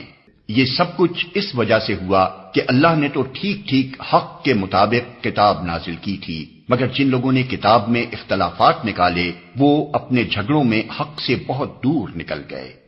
نیکی یہ نہیں ہے کہ تم نے اپنے چہرے مشرق کی طرف کر لیے یا مغرب کی طرف، بلکہ نیکی یہ ہے کہ آدمی اللہ کو اور یوم آخر اور ملائکہ کو اور اللہ کی نازل کی ہوئی کتاب اور اس کے پیغمبروں کو دل سے مانے، اور اللہ کی محبت میں اپنا دل پسند مال رشتہ داروں اور یتیموں پر، مسکینوں اور مسافروں پر، مدد کے لیے ہاتھ پھیلانے والوں پر اور غلاموں کی رہائی پر خرچ کرے، نماز قائم کرے اور زکوٰۃ دے۔ اور نیک وہ لوگ ہیں کہ جب عہد کریں تو اسے وفا کریں، اور تنگی و مصیبت کے وقت میں اور حق و باطل کی جنگ میں صبر کریں۔ یہ ہیں راست باز لوگ، اور یہی لوگ متقی ہیں۔ اے لوگو جو ایمان لائے ہو، تمہارے لیے قتل کے مقدموں میں قصاص کا حکم لکھ دیا گیا ہے۔ آزاد آدمی نے قتل کیا ہو تو اس آزاد ہی سے بدلہ لیا جائے، غلام قاتل ہو تو وہ غلام ہی قتل کیا جائے، اور عورت اس جرم کی مرتکب ہو تو اس عورت ہی سے قصاص لیا جائے۔ ہاں اگر کسی قاتل کے ساتھ اس کا بھائی کچھ نرمی کرنے کے لیے تیار ہو تو معروف طریقے کے مطابق خون بہا کا تصفیہ ہونا چاہیے، اور قاتل کو لازم ہے کہ راستی کے ساتھ خون بہا ادا کرے۔ یہ تمہارے رب کی طرف سے تخفیف اور رحمت ہے، اس پر بھی جو زیادتی کرے اس کے لیے دردناک سزا ہے۔ عقل و خرد رکھنے والو، تمہارے لیے قصاص میں زندگی ہے، امید ہے کہ تم اس قانون کی خلاف ورزی سے پرہیز کرو گے۔ تم پر فرض کیا گیا ہے کہ جب تم میں سے کسی کی موت کا وقت آئے اور وہ اپنے پیچھے مال چھوڑ رہا ہو تو والدین اور رشتہ داروں کے لیے معروف طریقے سے وصیت کرے، یہ حق ہے متقی لوگوں پر۔ پھر جنہوں نے وصیت سنی اور بعد میں اسے بدل ڈالا تو اس کا گناہ ان بدلنے والوں پر ہوگا، اللہ سب کچھ سنتا اور جانتا ہے۔ البتہ جس کو یہ اندیشہ ہو کہ وصیت کرنے والے نے نادانستہ یا قصدن حق تلفی کی ہے اور پھر معاملے سے تعلق رکھنے والوں کے درمیان وہ اصلاح کرے تو اس پر کچھ گناہ نہیں ہے، اللہ بخشنے والا اور رحم فرمانے والا ہے۔ اے لوگو جو ایمان لائے ہو، تم پر روزے فرض کر دیے گئے جس طرح تم سے پہلے انبیاء کے پیرووں پر فرض کیے گئے تھے۔ اس سے توقع ہے کہ تم میں تقوی کی صفت پیدا ہوگی۔ چند مقرر دنوں کے روزے ہیں، اگر تم میں سے کوئی بیمار ہو یا سفر پر ہو تو دوسرے دنوں میں اتنی ہی تعداد پوری کر لے، اور جو لوگ روزہ رکھنے کی قدرت رکھتے ہوں پھر نہ رکھیں تو وہ فدیہ دیں۔ ایک روزے کا فدیہ ایک مسکین کو کھانا کھلانا ہے، اور جو اپنی خوشی سے کچھ زیادہ بھلائی کرے تو یہ اسی کے لیے بہتر ہے۔ لیکن اگر تم سمجھو تو تمہارے حق میں اچھا یہی ہے کہ روزہ رکھو۔ رمضان وہ مہینہ ہے جس میں قرآن نازل کیا گیا جو انسانوں کے لیے سراسر ہدایت ہے اور ایسی واضح تعلیمات پر مشتمل ہے جو راہ راست دکھانے والی اور حق و باطل کا فرق کھول کر رکھ دینے والی ہیں۔ لہذا اب سے جو شخص اس مہینے کو پائے اس کو لازم ہے کہ اس پورے مہینے کے روزے رکھے، اور جو کوئی مریض ہو یا سفر پر ہو تو وہ دوسرے دنوں میں روزوں کی تعداد پوری کرے۔ اللہ تمہارے ساتھ نرمی کرنا چاہتا ہے، سختی کرنا نہیں چاہتا، اس لیے یہ طریقہ تمہیں بتایا جا رہا ہے تاکہ تم روزوں کی تعداد پوری کر سکو، اور جس ہدایت سے اللہ نے تمہیں سرفراز کیا ہے اس پر اللہ کی کبریائی کا اظہار و اعتراف کرو اور شکر گزار بنو۔ اور اے نبی، میرے بندے اگر تم سے میرے متعلق پوچھیں تو انہیں بتا دو کہ میں ان سے قریب ہی ہوں، پکارنے والا جب مجھے پکارتا ہے میں اس کی پکار سنتا اور جواب دیتا ہوں، لہذا انہیں چاہیے کہ میری دعوت پر لبیک کہیں اور مجھ پر ایمان لائیں۔ یہ بات تم انہیں سنا دو، شاید کہ وہ راہ راست پالیں۔ تمہارے لیے روزوں کے زمانے میں راتوں کو اپنی بیویوں کے پاس جانا حلال کر دیا گیا ہے، وہ تمہارے لیے لباس ہیں اور تم ان کے لیے۔ اللہ کو معلوم ہو گیا کہ تم لوگ چپکے چپکے اپنے آپ سے خیانت کر رہے تھے، مگر اس نے تمہارا قصور معاف کر دیا اور تم سے درگزر فرمایا۔ اب تم اپنی بیویوں کے ساتھ شب باشی کرو اور جو لطف اللہ نے تمہارے لیے جائز کر دیا ہے اسے حاصل کرو۔ نیز راتوں کو کھاؤ پیو یہاں تک کہ تم کو سیاہی شب کی دھاری سے سپیدہ صبح کی دھاری نمایاں نظر آ جائے، تب یہ سب کام چھوڑ کر رات تک اپنا روزہ پورا کرو، اور جب تم مسجدوں میں معتکف ہو تو بیویوں سے مباشرت نہ کرو، یہ اللہ کی باندھی ہوئی حدیں ہیں، ان کے قریب نہ پھٹکنا۔ اس طرح اللہ اپنے احکام لوگوں کے لیے بصراحت بیان کرتا ہے، توقع ہے کہ وہ غلط رویے سے بچیں گے۔ اور تم لوگ نہ تو آپس میں ایک دوسرے کے مال ناروا طریقے سے کھاؤ اور نہ حاکموں کے آگے ان کو اس غرض کے لیے پیش کرو کہ تمہیں دوسرے کے مال کا کوئی حصہ قصدن ظالمانہ طریقے سے کھانے کا موقع مل جائے۔ لوگ تم سے چاند کی گھٹتی بڑھتی صورتوں کے متعلق پوچھتے ہیں، کہو یہ لوگوں کے لیے تاریخوں کی تعیین کی اور حج کی علامتیں ہیں۔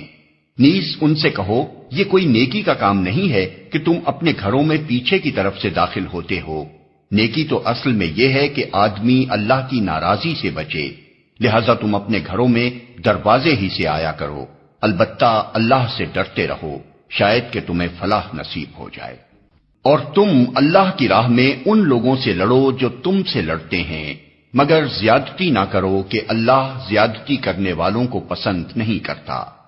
ان سے لڑو جہاں بھی تمہارا ان سے مقابلہ پیش آئے، اور انہیں نکالو جہاں سے انہوں نے تم کو نکالا ہے، اس لیے کہ قتل اگرچہ برا ہے مگر فتنہ اس سے بھی زیادہ برا ہے۔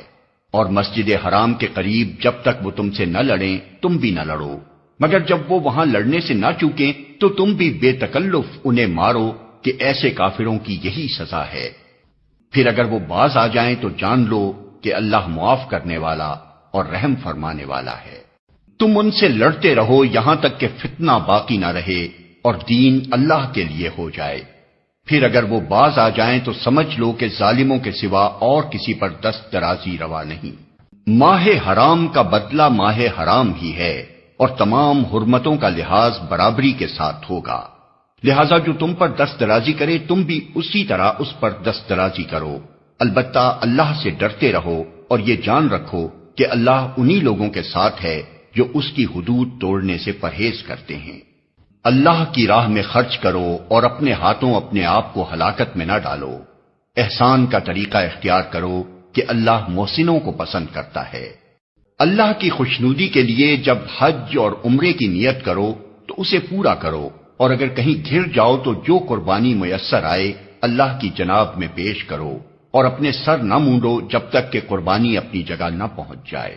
مگر جو شخص مریض ہو یا جس کے سر میں کوئی تکلیف ہو اور اس بنا پر اپنا سر منڈوا لے تو اسے چاہیے کہ فدیے کے طور پر روزے رکھے یا صدقہ دے یا قربانی کرے۔ پھر اگر تمہیں امن نصیب ہو جائے اور تم حج سے پہلے مکے پہنچ جاؤ تو جو شخص تم میں سے حج کا زمانہ آنے تک عمرے کا فائدہ اٹھائے وہ حسب مقدور قربانی دے، اور اگر قربانی میسر نہ ہو تو 3 روزے حج کے زمانے میں اور 7 گھر پہنچ کر، اس طرح پورے 10 روزے رکھ لے۔ یہ رعایت ان لوگوں کے لیے ہے جن کے گھر بار مسجد حرام کے قریب نہ ہوں۔ اللہ کے ان احکام کی خلاف ورزی سے بچو اور خوب جان لو کہ اللہ سخت سزا دینے والا ہے۔ حج کے مہینے سب کو معلوم ہیں، جو شخص ان مقرر مہینوں میں حج کی نیت کرے اسے خبردار رہنا چاہیے کہ حج کے دوران میں اس سے کوئی شہوانی فعل، کوئی بدعملی، کوئی لڑائی جھگڑے کی بات سرزد نہ ہو، اور جو نیک کام تم کرو گے وہ اللہ کے علم میں ہوگا۔ سفر حج کے ساتھ زاد راہ لے جاؤ، اور سب سے بہتر زاد راہ پرہیزگاری ہے، بس اے ہوش مندو میری نافرمانی سے پرہیز کرو۔ اور اگر حج کے ساتھ ساتھ تم اپنے رب کا فضل بھی تلاش کرتے جاؤ تو اس میں کوئی مذائقہ نہیں۔ پھر جب عرفات سے چلو تو مشعر حرام یعنی مزدلفہ کے پاس ٹھہر کر اللہ کو یاد کرو، اور اس طرح یاد کرو جس کی ہدایت اس نے تمہیں دی ہے، ورنہ اس سے پہلے تو تم لوگ بھٹکے ہوئے تھے۔ پھر جہاں سے اور سب لوگ پلٹتے ہیں وہیں سے تم بھی پلٹو اور اللہ سے معافی چاہو، یقیناً وہ معاف کرنے والا اور رحم فرمانے والا ہے۔ پھر جب اپنے حج کے ارکان ادا کر چکو تو جس طرح پہلے اپنے آباء و اجداد کا ذکر کرتے تھے اسی طرح اب اللہ کا ذکر کرو، بلکہ اس سے بھی بڑھ کر۔ مگر اللہ کو یاد کرنے والے لوگوں میں بھی بہت فرق ہے۔ ان میں سے کوئی تو ایسا ہے جو کہتا ہے کہ اے ہمارے رب ہمیں دنیا ہی میں سب کچھ دے دے، ایسے شخص کے لیے آخرت میں کوئی حصہ نہیں۔ اور کوئی کہتا ہے کہ اے ہمارے رب ہمیں دنیا میں بھی بھلائی دے اور آخرت میں بھی بھلائی، اور آگ کے عذاب سے ہمیں بچا۔ ایسے لوگ اپنی کمائی کے مطابق دونوں جگہ حصہ پائیں گے، اور اللہ کو حساب چکاتے کچھ دیر نہیں لگتی۔ یہ گنتی کے چند روز ہیں جو تمہیں اللہ کی یاد میں بسر کرنے چاہیے۔ پھر جو کوئی جلدی کر کے 2 ہی دن میں واپس ہو گیا تو کوئی حرج نہیں، اور جو کچھ دیر زیادہ ٹھہر کر پلٹا تو بھی کوئی حرج نہیں، بشرطے کہ یہ دن اس نے تقوی کے ساتھ بسر کیے ہوں۔ اللہ کی نافرمانی سے بچو اور خوب جان رکھو کہ ایک روز اس کے حضور میں تمہاری پیشی ہونے والی ہے۔ انسانوں میں کوئی تو ایسا ہے جس کی باتیں دنیا کی زندگی میں تمہیں بہت بھلی معلوم ہوتی ہیں، اور اپنی نیک نیتی پر وہ بار بار خدا کو گواہ ٹھہراتا ہے، مگر حقیقت میں وہ بدترین دشمن حق ہوتا ہے۔ جب اسے اقتدار حاصل ہو جاتا ہے تو زمین میں اس کی ساری دوڑ دھوپ اس لیے ہوتی ہے کہ فساد پھیلائے، کھیتوں کو غارت کرے اور نسل انسانی کو تباہ کرے، حالانکہ اللہ جسے وہ گواہ بنا رہا تھا فساد کو ہرگز پسند نہیں کرتا۔ اور جب اس سے کہا جاتا ہے کہ اللہ سے ڈر تو اپنے وقار کا خیال اس کو گناہ پر جما دیتا ہے، ایسے شخص کے لیے تو بس جہنم ہی کافی ہے اور وہ بہت برا ٹھکانہ ہے۔ دوسری طرف انسانوں ہی میں کوئی ایسا بھی ہے جو رضائے الہی کی طلب میں اپنی جان کھپا دیتا ہے، اور ایسے بندوں پر اللہ بہت مہربان ہے۔ اے ایمان لانے والو، تم پورے کے پورے اسلام میں آ جاؤ اور شیطان کی پیروی نہ کرو کہ وہ تمہارا کھلا دشمن ہے۔ جو صاف صاف ہدایات تمہارے پاس آ چکی ہیں، اگر ان کو پا لینے کے بعد پھر تم نے لغزش کھائی تو خوب جان رکھو کہ اللہ سب پر غالب اور حکیم و دانا ہے۔ ان ساری نصیحتوں اور ہدایتوں کے بعد بھی لوگ سیدھے نہ ہوں تو کیا اب وہ اس کے منتظر ہیں کہ اللہ بادلوں کا چتر لگائے، فرشتوں کے پرے ساتھ لیے خود سامنے آ موجود ہو اور فیصلہ ہی کر ڈالا جائے؟ آخر کار سارے معاملات پیش تو اللہ ہی کے حضور ہونے والے ہیں۔ بنی اسرائیل سے پوچھو کیسی کھلی کھلی نشانیاں ہم نے انہیں دکھائی ہیں، اور پھر یہ بھی انہی سے پوچھ لو کہ اللہ کی نعمت پانے کے بعد جو قوم اس کو شقاوت سے بدلتی ہے اسے اللہ کیسی سخت سزا دیتا ہے۔ جن لوگوں نے کفر کی راہ اختیار کی ہے ان کے لیے دنیا کی زندگی بڑی محبوب و دل پسند بنا دی گئی ہے۔ ایسے لوگ ایمان کی راہ اختیار کرنے والوں کا مذاق اڑاتے ہیں، مگر قیامت کے روز پرہیزگار لوگ ہی ان کے مقابلے میں عالی مقام ہوں گے۔ رہا دنیا کا رزق تو اللہ کو اختیار ہے، جسے چاہے بے حساب دے۔ ابتدا میں سب لوگ ایک ہی طریقے پر تھے، پھر یہ حالت باقی نہ رہی اور اختلافات رونما ہوئے۔ تب اللہ نے نبی بھیجے جو راست روی پر بشارت دینے والے اور کجروی کے نتائج سے ڈرانے والے تھے، اور ان کے ساتھ کتاب برحق نازل کی تاکہ حق کے بارے میں لوگوں کے درمیان جو اختلافات رونما ہو گئے تھے ان کا فیصلہ کرے۔ اور ان اختلافات کے رونما ہونے کی وجہ یہ نہ تھی کہ ابتدا میں لوگوں کو حق بتایا نہیں گیا تھا، نہیں، اختلاف ان لوگوں نے کیا جنہیں حق کا علم دیا جا چکا تھا۔ انہوں نے روشن ہدایات پا لینے کے بعد محض اس لیے حق کو چھوڑ کر مختلف طریقے نکالے کہ وہ آپس میں زیادتی کرنا چاہتے تھے۔ بس جو لوگ انبیاء پر ایمان لے آئے انہیں اللہ نے اپنے اذن سے اس حق کا راستہ دکھا دیا جس میں لوگوں نے اختلاف کیا تھا۔ اللہ جسے چاہتا ہے راہ راست دکھا دیتا ہے۔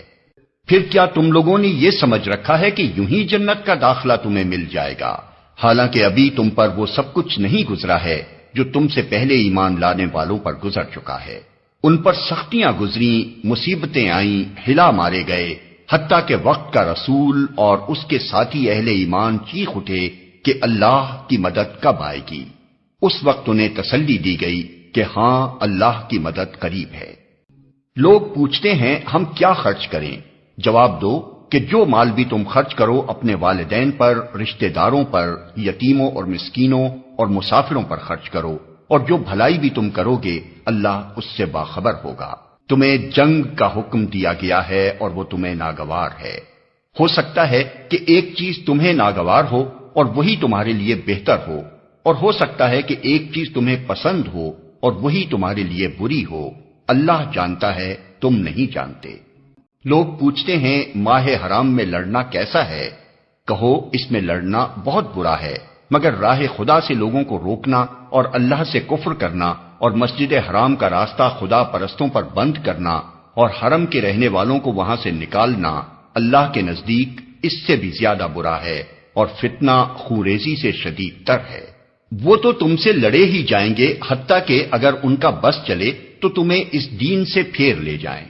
اور یہ خوب سمجھ لو کہ تم میں سے جو کوئی اس دین سے پھرے گا اور کفر کی حالت میں جان دے گا، اس کے اعمال دنیا اور آخرت دونوں میں ضائع ہو جائیں گے۔ ایسے سب لوگ جہنمی ہیں اور ہمیشہ جہنم ہی میں رہیں گے۔ بخلاف اس کے جو لوگ ایمان لائے ہیں اور جنہوں نے خدا کی راہ میں اپنا گھر بار چھوڑا اور جہاد کیا ہے، وہ رحمت الہی کے جائز امیدوار ہیں، اور اللہ ان کی لغزشوں کو معاف کرنے والا اور اپنی رحمت سے انہیں نوازنے والا ہے۔ پوچھتے ہیں شراب اور جوئے کا کیا حکم ہے؟ کہو ان دونوں چیزوں میں بڑی خرابی ہے، اگرچہ ان میں لوگوں کے لیے کچھ منافع بھی ہیں، مگر ان کا گناہ ان کے فائدے سے بہت زیادہ ہے۔ پوچھتے ہیں ہم راہ خدا میں کیا خرچ کریں؟ کہو جو کچھ تمہاری ضرورت سے زیادہ ہو۔ اس طرح اللہ تمہارے لیے صاف صاف احکام بیان کرتا ہے، شاید کہ تم دنیا اور آخرت دونوں کی فکر کرو۔ پوچھتے ہیں یتیموں کے ساتھ کیا معاملہ کیا جائے؟ کہو جس طرز عمل سے ان کے لیے بھلائی ہو وہی اختیار کرنا بہتر ہے۔ اگر تم اپنا اور ان کا خرچ اور رہنا سہنا مشترک رکھو تو اس میں کوئی مذائقہ نہیں، آخر وہ تمہارے بھائی بند ہی تو ہیں۔ برائی کرنے والے اور بھلائی کرنے والے دونوں کا حال اللہ پر روشن ہے۔ اللہ چاہتا تو اس معاملے میں تم پر سختی کرتا، مگر وہ صاحب اختیار ہونے کے ساتھ صاحب حکمت بھی ہے۔ تم مشرک عورتوں سے ہرگز نکاح نہ کرنا جب تک کہ وہ ایمان نہ لے آئیں۔ ایک مومن لونڈی مشرک شریف زادی سے بہتر ہے اگرچہ وہ تمہیں بہت پسند ہو، اور اپنی عورتوں کے نکاح مشرک مردوں سے کبھی نہ کرنا جب تک کہ وہ ایمان نہ لے آئیں۔ ایک مومن غلام مشرک شریف سے بہتر ہے اگرچہ وہ تمہیں بہت پسند ہو۔ یہ لوگ تمہیں آگ کی طرف بلاتے ہیں اور اللہ اپنے اذن سے تم کو جنت اور مغفرت کی طرف بلاتا ہے، اور وہ اپنے احکام واضح طور پر لوگوں کے سامنے بیان کرتا ہے۔ توقع ہے کہ وہ سبق لیں گے اور نصیحت قبول کریں گے۔ پوچھتے ہیں حیض کا کیا حکم ہے؟ کہو وہ ایک گندگی کی حالت ہے، اس میں عورتوں سے الگ رہو اور ان کے قریب نہ جاؤ جب تک کہ وہ پاک صاف نہ ہو جائیں، پھر جب وہ پاک ہو جائیں تو ان کے پاس جاؤ اس طرح جیسا کہ اللہ نے تم کو حکم دیا ہے۔ اللہ ان لوگوں کو پسند کرتا ہے جو بدی سے باز رہیں اور پاکیزگی اختیار کریں۔ تمہاری عورتیں تمہاری کھیتیاں ہیں، تمہیں اختیار ہے جس طرح چاہو اپنی کھیتی میں جاؤ، مگر اپنے مستقبل کی فکر کرو اور اللہ کی ناراضی سے بچو۔ خوب جان لو کہ تمہیں ایک دن اس سے ملنا ہے، اور اے نبی جو تمہاری ہدایات کو مان لیں انہیں فلاح و سعادت کا مژدہ سنا دو۔ اللہ کے نام کو ایسی قسمیں کھانے کے لیے استعمال نہ کرو جن سے مقصود نیکی اور تقوی اور بندگان خدا کی بھلائی کے کاموں سے باز رہنا ہو۔ اللہ تمہاری ساری باتیں سن رہا ہے اور سب کچھ جانتا ہے۔ جو بے معنی قسمیں تم بلا ارادہ کھا لیا کرتے ہو ان پر اللہ گرفت نہیں کرتا، مگر جو قسمیں تم سچے دل سے کھاتے ہو ان کی باز پرس وہ ضرور کرے گا۔ اللہ بہت درگزر کرنے والا اور بردبار ہے۔ جو لوگ اپنی عورتوں سے تعلق نہ رکھنے کی قسم کھا بیٹھتے ہیں ان کے لیے 4 مہینے کی مہلت ہے۔ اگر انہوں نے رجوع کر لیا تو اللہ معاف کرنے والا اور رحیم ہے، اور اگر انہوں نے طلاق ہی کی ٹھان لی ہو تو جانے رہیں کہ اللہ سب کچھ سنتا اور جانتا ہے۔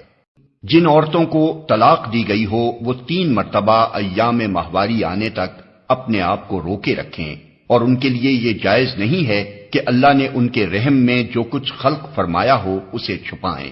انہیں ہرگز ایسا نہ کرنا چاہیے اگر وہ اللہ اور روز آخر پر ایمان رکھتی ہیں۔ ان کے شوہر تعلقات درست کر لینے پر آمادہ ہوں تو وہ اس عدت کے دوران میں انہیں پھر اپنی زوجیت میں واپس لے لینے کے حقدار ہیں۔ عورتوں کے لیے بھی معروف طریقے پر ویسے ہی حقوق ہیں جیسے مردوں کے حقوق ان پر ہیں، البتہ مردوں کو ان پر ایک درجہ حاصل ہے، اور سب پر اللہ غالب اقتدار رکھنے والا اور حکیم و دانا موجود ہے۔ طلاق 2 بار ہے، پھر یا تو سیدھی طرح عورت کو روک لیا جائے یا بھلے طریقے سے اس کو رخصت کر دیا جائے، اور رخصت کرتے ہوئے ایسا کرنا تمہارے لیے جائز نہیں ہے کہ جو کچھ تم انہیں دے چکے ہو اس میں سے کچھ واپس لے لو۔ البتہ یہ صورت مستثنی ہے کہ زوجین کو اللہ کے حدود پر قائم نہ رہ سکنے کا اندیشہ ہو۔ ایسی صورت میں اگر تمہیں یہ خوف ہو کہ وہ دونوں حدود الہی پر قائم نہ رہیں گے تو ان دونوں کے درمیان یہ معاملہ ہو جانے میں مذائقہ نہیں کہ عورت اپنے شوہر کو کچھ معاوضہ دے کر علیحدگی حاصل کر لے۔ یہ اللہ کے مقرر کردہ حدود ہیں، ان سے تجاوز نہ کرو، اور جو لوگ حدود الہی سے تجاوز کریں وہی ظالم ہیں۔ پھر اگر 2 بار طلاق دینے کے بعد شوہر نے عورت کو تیسری بار طلاق دے دی تو وہ عورت پھر اس کے لیے حلال نہ ہوگی، الا یہ کہ اس کا نکاح کسی دوسرے شخص سے ہو اور وہ اسے طلاق دے دے۔ تب اگر پہلا شوہر اور یہ عورت دونوں یہ خیال کریں کہ حدود الہی پر قائم رہیں گے تو ان کے لیے ایک دوسرے کی طرف رجوع کر لینے میں کوئی مذائقہ نہیں۔ یہ اللہ کی مقرر کردہ حدیں ہیں جنہیں وہ ان لوگوں کی ہدایت کے لیے واضح کر رہا ہے جو اس کی حدوں کو توڑنے کا انجام جانتے ہیں۔ اور جب تم عورتوں کو طلاق دے دو اور ان کی عدت پوری ہونے کو آ جائے تو یا بھلے طریقے سے انہیں روک لو یا بھلے طریقے سے رخصت کر دو، محض ستانے کی خاطر انہیں نہ روکے رکھنا کہ یہ زیادتی ہوگی، اور جو ایسا کرے گا وہ در حقیقت آپ اپنے ہی اوپر ظلم کرے گا۔ اللہ کی آیات کا کھیل نہ بناؤ، بھول نہ جاؤ کہ اللہ نے کس نعمت عظمیٰ سے تمہیں سرفراز کیا ہے۔ وہ تمہیں نصیحت کرتا ہے کہ جو کتاب اور حکمت اس نے تم پر نازل کی ہے اس کا احترام ملحوظ رکھو، اللہ سے ڈرو اور خوب جان لو کہ اللہ کو ہر بات کی خبر ہے۔ جب تم اپنی عورتوں کو طلاق دے چکو اور وہ اپنی عدت پوری کر لیں تو پھر اس میں مانے نہ ہو کہ وہ اپنے زیر تجویز شوہروں سے نکاح کر لیں جبکہ وہ معروف طریقے سے باہم مناکحت پر راضی ہوں۔ تمہیں نصیحت کی جاتی ہے کہ ایسی حرکت ہرگز نہ کرنا اگر تم اللہ اور روز آخر پر ایمان لانے والے ہو۔ تمہارے لیے شائستہ اور پاکیزہ طریقہ یہی ہے کہ اس سے باز رہو، اللہ جانتا ہے تم نہیں جانتے۔ جو باپ چاہتے ہوں کہ ان کی اولاد پوری مدت رضاعت تک دودھ پیے تو مائیں اپنے بچوں کو کامل 2 سال دودھ پلائیں۔ اس صورت میں بچے کے باپ کو معروف طریقے سے انہیں کھانا کپڑا دینا ہوگا، مگر کسی پر اس کی وسعت سے بڑھ کر بار نہ ڈالنا چاہیے۔ نہ تو ماں کو اس وجہ سے تکلیف میں ڈالا جائے کہ بچہ اس کا ہے، اور نہ باپ ہی کو اس وجہ سے تنگ کیا جائے کہ بچہ اس کا ہے۔ دودھ پلانے والی کا یہ حق جیسا بچے کے باپ پر ہے ویسا ہی اس کے وارث پر بھی ہے۔ لیکن اگر فریقین باہمی رضامندی اور مشورے سے دودھ چھڑانا چاہیں تو ایسا کرنے میں کوئی مذائقہ نہیں، اور اگر تمہارا خیال اپنی اولاد کو کسی غیر عورت سے دودھ پلوانے کا ہو تو اس میں بھی کوئی حرج نہیں، بشرطے کہ اس کا جو کچھ معاوضہ طے کرو وہ معروف طریقے پر ادا کر دو۔ اللہ سے ڈرو اور جان رکھو کہ جو کچھ تم کرتے ہو سب اللہ کی نظر میں ہے۔ ان میں سے جو لوگ مر جائیں ان کے پیچھے اگر ان کی بیویاں زندہ ہوں تو وہ اپنے آپ کو 4 مہینے 10 دن روکے رکھیں، پھر جب ان کی عدت پوری ہو جائے تو انہیں اختیار ہے اپنی ذات کے معاملے میں معروف طریقے سے جو چاہیں کریں، تم پر اس کی کوئی ذمہ داری نہیں ہے، اللہ تم سب کے اعمال سے باخبر ہے۔ زمانہ عدت میں خاتم ان بیوہ عورتوں کے ساتھ منگنی کا ارادہ اشارے کنائے میں ظاہر کر دو، خواہ دل میں چھپائے رکھو، دونوں صورتوں میں کوئی مذائقہ نہیں۔ اللہ جانتا ہے کہ ان کا خیال تو تمہارے دل میں آئے گا ہی، مگر دیکھو خفیہ عہد و پیمان نہ کرنا، اگر کوئی بات کرنی ہے تو معروف طریقے سے کرو، اور عقد نکاح باندھنے کا فیصلہ اس وقت تک نہ کرو جب تک کہ عدت پوری نہ ہو جائے۔ خوب سمجھ لو کہ اللہ تمہارے دلوں کا حال تک جانتا ہے، لہذا اس سے ڈرو اور یہ بھی جان لو کہ اللہ بردبار ہے، چھوٹی چھوٹی باتوں سے درگزر فرماتا ہے۔ تم پر کچھ گناہ نہیں اگر اپنی عورتوں کو طلاق دے دو قبل اس کے کہ ہاتھ لگانے کی نوبت آئے یا مہر مقرر ہو۔ اس صورت میں انہیں کچھ نہ کچھ دینا ضرور چاہیے۔ خوشحال آدمی اپنی مقدرت کے مطابق اور غریب اپنی مقدرت کے مطابق معروف طریقے سے دے، یہ حق ہے نیک آدمیوں پر۔ اور اگر تم نے ہاتھ لگانے سے پہلے طلاق دی ہو لیکن مہر مقرر کیا جا چکا ہو تو اس صورت میں نصف مہر دینا ہوگا۔ یہ اور بات ہے کہ عورت نرمی برتے اور مہر نہ لے، یا وہ مرد جس کے اختیار میں عقد نکاح ہے نرمی سے کام لے اور پورا مہر دے دے۔ اور تم یعنی مرد نرمی سے کام لو تو یہ تقوی سے زیادہ مناسبت رکھتا ہے۔ آپس کے معاملات میں فیاضی کو نہ بھولو، تمہارے اعمال کو اللہ دیکھ رہا ہے۔ اپنی نمازوں کی نگہداشت رکھو، خصوصاً ایسی نماز کی جو محاسن صلاۃ کی جامع ہو۔ اللہ کے آگے اس طرح کھڑے ہو جیسے فرما بردار غلام کھڑے ہوتے ہیں۔ بد امنی کی حالت ہو تو خواہ پیدل ہو خواہ سوار، جس طرح ممکن ہو نماز پڑھو، اور جب امن میسر آ جائے تو اللہ کو اس طریقے سے یاد کرو جو اس نے تمہیں سکھا دیا ہے جس سے تم پہلے ناواقف تھے۔ تم میں سے جو لوگ وفات پائیں اور پیچھے بیویاں چھوڑ رہے ہوں ان کو چاہیے کہ اپنی بیویوں کے حق میں یہ وصیت کر جائیں کہ 1 سال تک ان کو نان و نفقہ دیا جائے اور وہ گھر سے نہ نکالی جائیں۔ پھر اگر وہ خود نکل جائیں تو اپنی ذات کے معاملے میں معروف طریقے سے وہ جو کچھ بھی کریں اس کی کوئی ذمہ داری تم پر نہیں ہے۔ اللہ سب پر غالب اقتدار رکھنے والا اور حکیم و دانا ہے۔ اسی طرح جن عورتوں کو طلاق دی گئی ہو انہیں بھی مناسب طور پر کچھ نہ کچھ دے کر رخصت کیا جائے، یہ حق ہے متقی لوگوں پر۔ اس طرح اللہ اپنے احکام تمہیں صاف صاف بتاتا ہے، امید ہے کہ تم سمجھ بوجھ کر کام کرو گے۔ تم نے ان لوگوں کے حال پر بھی کچھ غور کیا جو موت کے ڈر سے اپنے گھر بار چھوڑ کر نکلے تھے اور ہزاروں کی تعداد میں تھے۔ اللہ نے ان سے فرمایا مر جاؤ، پھر اس نے ان کو دوبارہ زندگی بخشی۔ حقیقت یہ ہے کہ اللہ انسان پر بڑا فضل فرمانے والا ہے، مگر اکثر لوگ شکر ادا نہیں کرتے۔ مسلمانوں، اللہ کی راہ میں جنگ کرو اور خوب جان لو کہ اللہ سننے والا اور جاننے والا ہے۔ تم میں کون ہے جو اللہ کو قرض حسن دے تاکہ اللہ اسے کئی گنا بڑھا چڑھا کر واپس کرے؟ گھٹانا بھی اللہ کے اختیار میں ہے اور بڑھانا بھی، اور اسی کی طرف تمہیں پلٹ کر جانا ہے۔ پھر تم نے اس معاملے پر بھی غور کیا جو موسیٰ کے بعد سرداران بنی اسرائیل کو پیش آیا تھا۔ انہوں نے اپنے نبی سے کہا ہمارے لیے ایک بادشاہ مقرر کر دو تاکہ ہم اللہ کی راہ میں جنگ کریں۔ نبی نے پوچھا کہیں ایسا تو نہ ہوگا کہ تم کو لڑائی کا حکم دیا جائے اور پھر تم نہ لڑو؟ وہ کہنے لگے بھلا یہ کیسے ہو سکتا ہے کہ ہم راہ خدا میں نہ لڑیں جبکہ ہمیں اپنے گھروں سے نکال دیا گیا ہے اور ہمارے بال بچے ہم سے جدا کر دیے گئے ہیں۔ مگر جب ان کو جنگ کا حکم دیا گیا تو ایک قلیل تعداد کے سوا وہ سب پیٹھ موڑ گئے، اور اللہ ان میں سے ایک ایک ظالم کو جانتا ہے۔ ان کے نبی نے ان سے کہا کہ اللہ نے طالوت کو تمہارے لیے بادشاہ مقرر کیا ہے۔ یہ سن کر وہ بولے ہم پر بادشاہ بننے کا وہ کیسے حقدار ہو گیا؟ اس کے مقابلے میں بادشاہی کے ہم زیادہ مستحق ہیں، وہ تو کوئی بڑا مالدار آدمی نہیں ہے۔ نبی نے جواب دیا اللہ نے تمہارے مقابلے میں اسی کو منتخب کیا ہے، اور اس کو دماغی اور جسمانی دونوں قسم کی اہلیتیں فراوانی کے ساتھ عطا فرمائی ہیں، اور اللہ کو اختیار ہے کہ اپنا ملک جسے چاہے دے۔ اللہ بڑی وسعت رکھتا ہے اور سب کچھ اس کے علم میں ہے۔ اس کے ساتھ ان کے نبی نے ان کو یہ بھی بتایا کہ خدا کی طرف سے اس کے بادشاہ مقرر ہونے کی علامت یہ ہے کہ اس کے عہد میں وہ صندوق تمہیں واپس مل جائے گا جس میں تمہارے رب کی طرف سے تمہارے لیے سکون قلب کا سامان ہے، جس میں آل موسیٰ اور آل ہارون کے چھوڑے ہوئے تبرکات ہیں، اور جس کو اس وقت فرشتے سنبھالے ہوئے ہیں۔ اگر تم مومن ہو تو یہ تمہارے لیے بہت بڑی نشانی ہے۔ پھر جب طالوت لشکر لے کر چلا تو اس نے کہا ایک دریا پر اللہ کی طرف سے تمہاری آزمائش ہونے والی ہے، جو اس کا پانی پیے گا وہ میرا ساتھی نہیں، میرا ساتھی صرف وہ ہے جو اس سے پیاس نہ بجھائے، ہاں ایک آدھ چلو کوئی پی لے تو پی لے۔ مگر ایک گروہ قلیل کے سوا وہ سب اس دریا سے سیراب ہوئے۔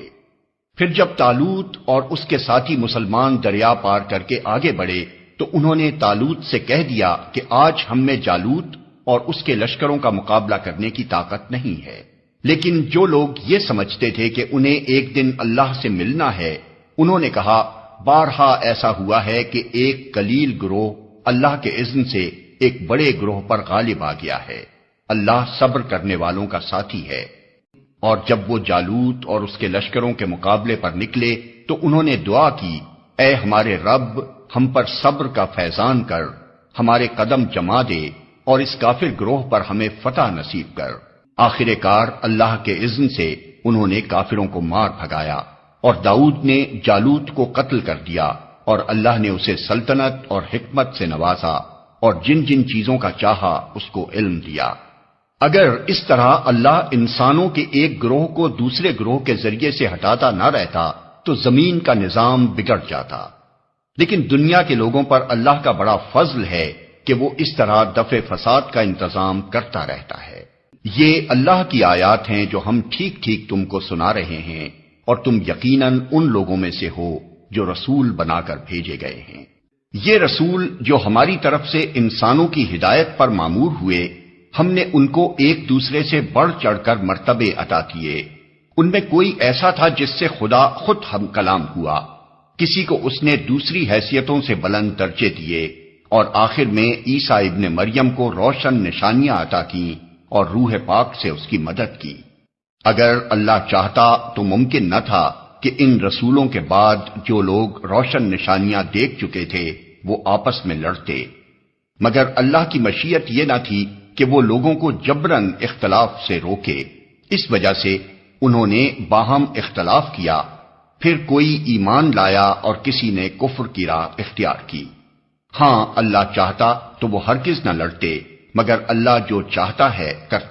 اے لوگو جو ایمان لائے ہو، جو کچھ مال متاع ہم نے تم کو بخشا ہے اس میں سے خرچ کرو، قبل اس کے کہ وہ دن آئے جس میں نہ خرید و فروخت ہوگی، نہ دوستی کام آئے گی اور نہ سفارش چلے گی، اور ظالم اصل میں وہی ہیں جو کفر کی روش اختیار کرتے ہیں۔ اللہ وہ زندہ جاوید ہستی جو تمام کائنات کو سنبھالے ہوئے ہے، اس کے سوا کوئی خدا نہیں ہے۔ وہ نہ سوتا ہے اور نہ اسے اونگ لگتی ہے، زمین اور آسمانوں میں جو کچھ ہے اسی کا ہے۔ کون ہے جو اس کی جناب میں اس کی اجازت کے بغیر سفارش کر سکے؟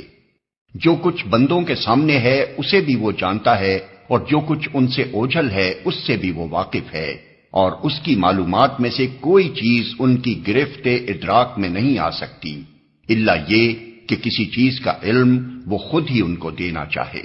اس کی حکومت آسمانوں اور زمین پر چھائی ہوئی ہے، اور ان کی نگہبانی اس کے لیے کوئی تھکا دینے والا کام نہیں ہے، بس وہی ایک بزرگ و برتر ذات ہے۔ دین کے معاملے میں کوئی زور زبردستی نہیں ہے، صحیح بات غلط خیالات سے الگ چھانٹ کر رکھ دی گئی ہے۔ اب جو کوئی طاغوت کا انکار کر کے اللہ پر ایمان لے آیا، اس نے ایک ایسا مضبوط سہارا تھام لیا جو کبھی ٹوٹنے والا نہیں، اور اللہ جس کا سہارا اس نے لیا ہے سب کچھ سننے اور جاننے والا ہے۔ جو لوگ ایمان لاتے ہیں ان کا حامی و مددگار اللہ ہے، اور وہ ان کو تاریکیوں سے روشنی میں نکال لاتا ہے، اور جو لوگ کفر کی راہ اختیار کرتے ہیں ان کے حامی و مددگار طاغوت ہیں، اور وہ انہیں روشنی سے تاریکیوں کی طرف کھینچ لے جاتے ہیں۔ یہ آگ میں جانے والے لوگ ہیں جہاں یہ ہمیشہ رہیں گے۔ کیا تم نے اس شخص کے حال پر غور نہیں کیا جس نے ابراہیم سے جھگڑا کیا تھا؟ جھگڑا اس بات پر کہ ابراہیم کا رب کون ہے، اور اس بنا پر کہ اس شخص کو اللہ نے حکومت دے رکھی تھی۔ جب ابراہیم نے کہا میرا رب وہ ہے جس کے اختیار میں زندگی اور موت ہے، تو اس نے جواب دیا زندگی اور موت میرے اختیار میں ہے۔ ابراہیم نے کہا اچھا اللہ سورج کو مشرق سے نکالتا ہے، تو ذرا اسے مغرب سے نکال لا۔ یہ سن کر وہ منکر حق ششدر رہ گیا، مگر اللہ ظالموں کو راہ راست نہیں دکھایا کرتا۔ یا پھر مثال کے طور پر اس شخص کو دیکھو جس کا گزر ایک ایسی بستی پر ہوا جو اپنی چھتوں پر اوندھی گری پڑی تھی۔ اس نے کہا یہ آبادی جو ہلاک ہو چکی ہے اسے اللہ کس طرح دوبارہ زندگی بخشے گا؟ اس پر اللہ نے اس کی روح قبض کر لی اور وہ 100 برس تک مردہ پڑا رہا۔ پھر اللہ نے اسے دوبارہ زندگی بخشی اور اس سے پوچھا بتاؤ کتنی مدت پڑے رہے ہو؟ اس نے کہا 1 دن یا چند گھنٹے رہا ہوں گا۔ فرمایا تم پر 100 برس اسی حالت میں گزر چکے ہیں۔ اب ذرا اپنے کھانے اور پانی کو دیکھو کہ اس میں ذرا تغیر نہیں آیا ہے۔ دوسری طرف ذرا اپنے گدھے کو بھی دیکھو کہ اس کا پنجر تک وہ سیدھا ہو رہا ہے، اور یہ ہم نے اس لیے کیا ہے کہ ہم تمہیں لوگوں کے لیے ایک نشانی بنا دینا چاہتے ہیں۔ پھر دیکھو کہ ہڈیوں کے اس پنجر کو ہم کس طرح اٹھا کر گوشت پوست اس پر چڑھاتے ہیں۔ اس طرح جب حقیقت اس کے سامنے بالکل نمایاں ہو گئی تو اس نے کہا میں جانتا ہوں کہ اللہ ہر چیز پر قدرت رکھتا ہے۔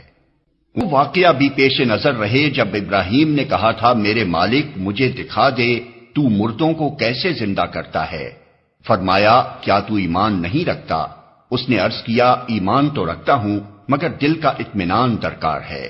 فرمایا اچھا تو 4 پرندے لے اور ان کو اپنے سے مانوس کر لے، پھر ان کا ایک ایک جز ایک ایک پہاڑ پر رکھ دے، پھر ان کو پکار، وہ تیرے پاس دوڑے چلے آئیں گے۔ خوب جان لے کہ اللہ نہایت با اقتدار اور حکیم ہے۔ جو لوگ اپنے مال اللہ کی راہ میں صرف کرتے ہیں ان کے خرچ کی مثال ایسی ہے جیسے ایک دانہ بویا جائے اور اس میں سے 7 بالیں نکلیں اور ہر بال میں 100 دانے ہوں۔ اسی طرح اللہ جس کے عمل کو چاہتا ہے افزونی عطا فرماتا ہے، وہ فراخ دست بھی ہے اور علیم بھی۔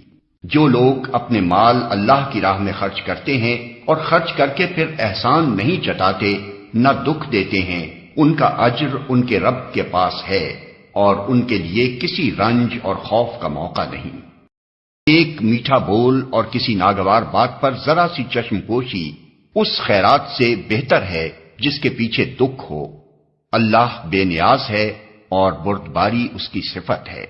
اے ایمان لانے والو، اپنے صدقات کو احسان جتا کر اور دکھ دے کر اس شخص کی طرح خاک میں نہ ملا دو جو اپنا مال محض لوگوں کے دکھانے کو خرچ کرتا ہے اور نہ اللہ پر ایمان رکھتا ہے نہ آخرت پر۔ اس کے خرچ کی مثال ایسی ہے جیسے ایک چٹان تھی جس پر مٹی کی تہ جمی ہوئی تھی،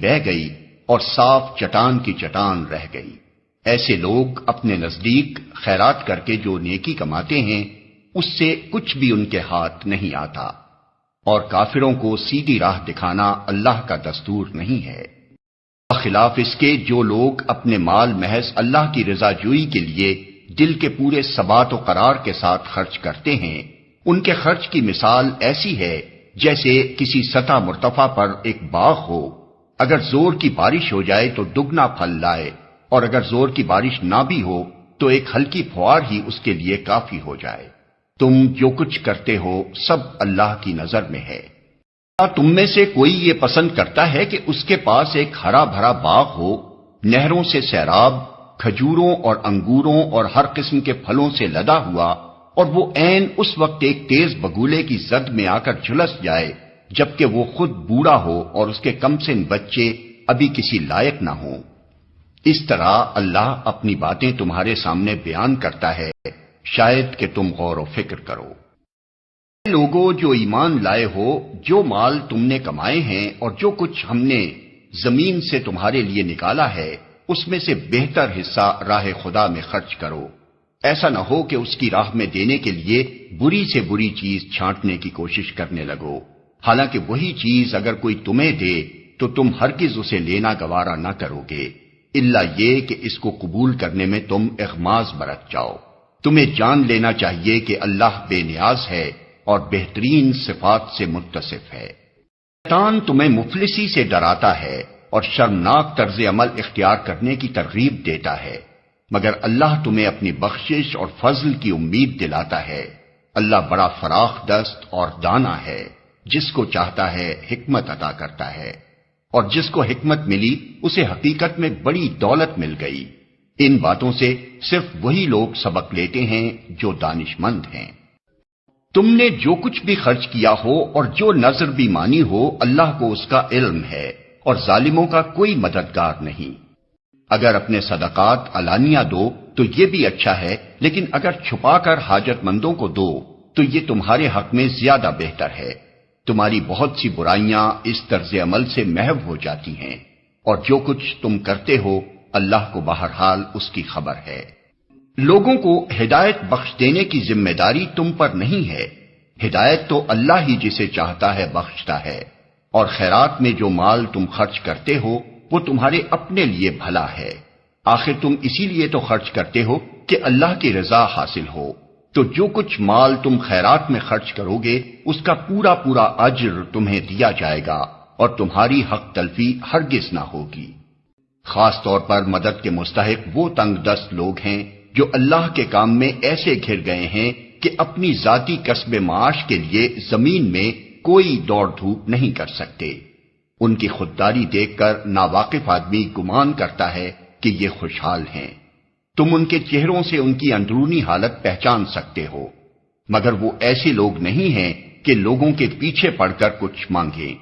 ان کی اعانت میں جو کچھ مال تم خرچ کرو گے وہ اللہ سے پوشیدہ نہ رہے گا۔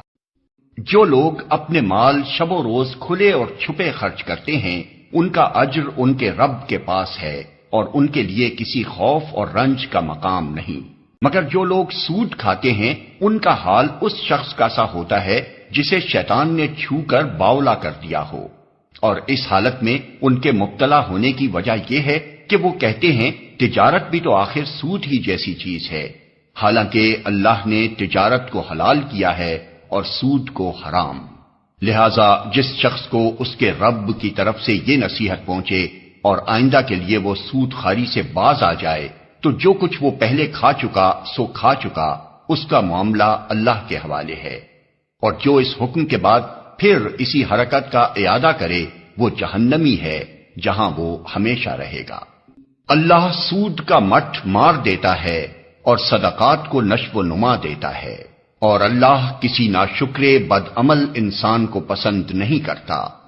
ہاں، جو لوگ ایمان لے آئیں اور نیک عمل کریں اور نماز قائم کریں اور زکوٰۃ دیں، ان کا اجر بے شک ان کے رب کے پاس ہے، اور ان کے لیے کسی خوف اور رنج کا موقع نہیں۔ اے لوگو جو ایمان لائے ہو، خدا سے ڈرو اور جو کچھ تمہارا سود لوگوں پر باقی رہ گیا ہے اسے چھوڑ دو اگر واقعی تم ایمان لائے ہو۔ لیکن اگر تم نے ایسا نہ کیا تو آگاہ ہو جاؤ کہ اللہ اور اس کے رسول کی طرف سے تمہارے خلاف اعلان جنگ ہے۔ اب بھی توبہ کر لو اور سود چھوڑ دو تو اپنا اصل سرمایہ لینے کے تم حقدار ہو۔ نہ تم ظلم کرو نہ تم پر ظلم کیا جائے۔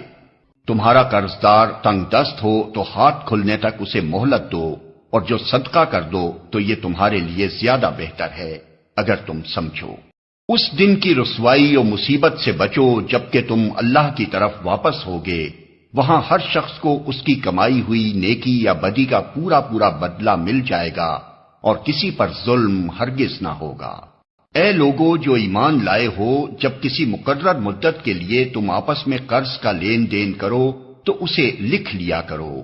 فریقین کے درمیان انصاف کے ساتھ ایک شخص دستاویز تحریر کرے۔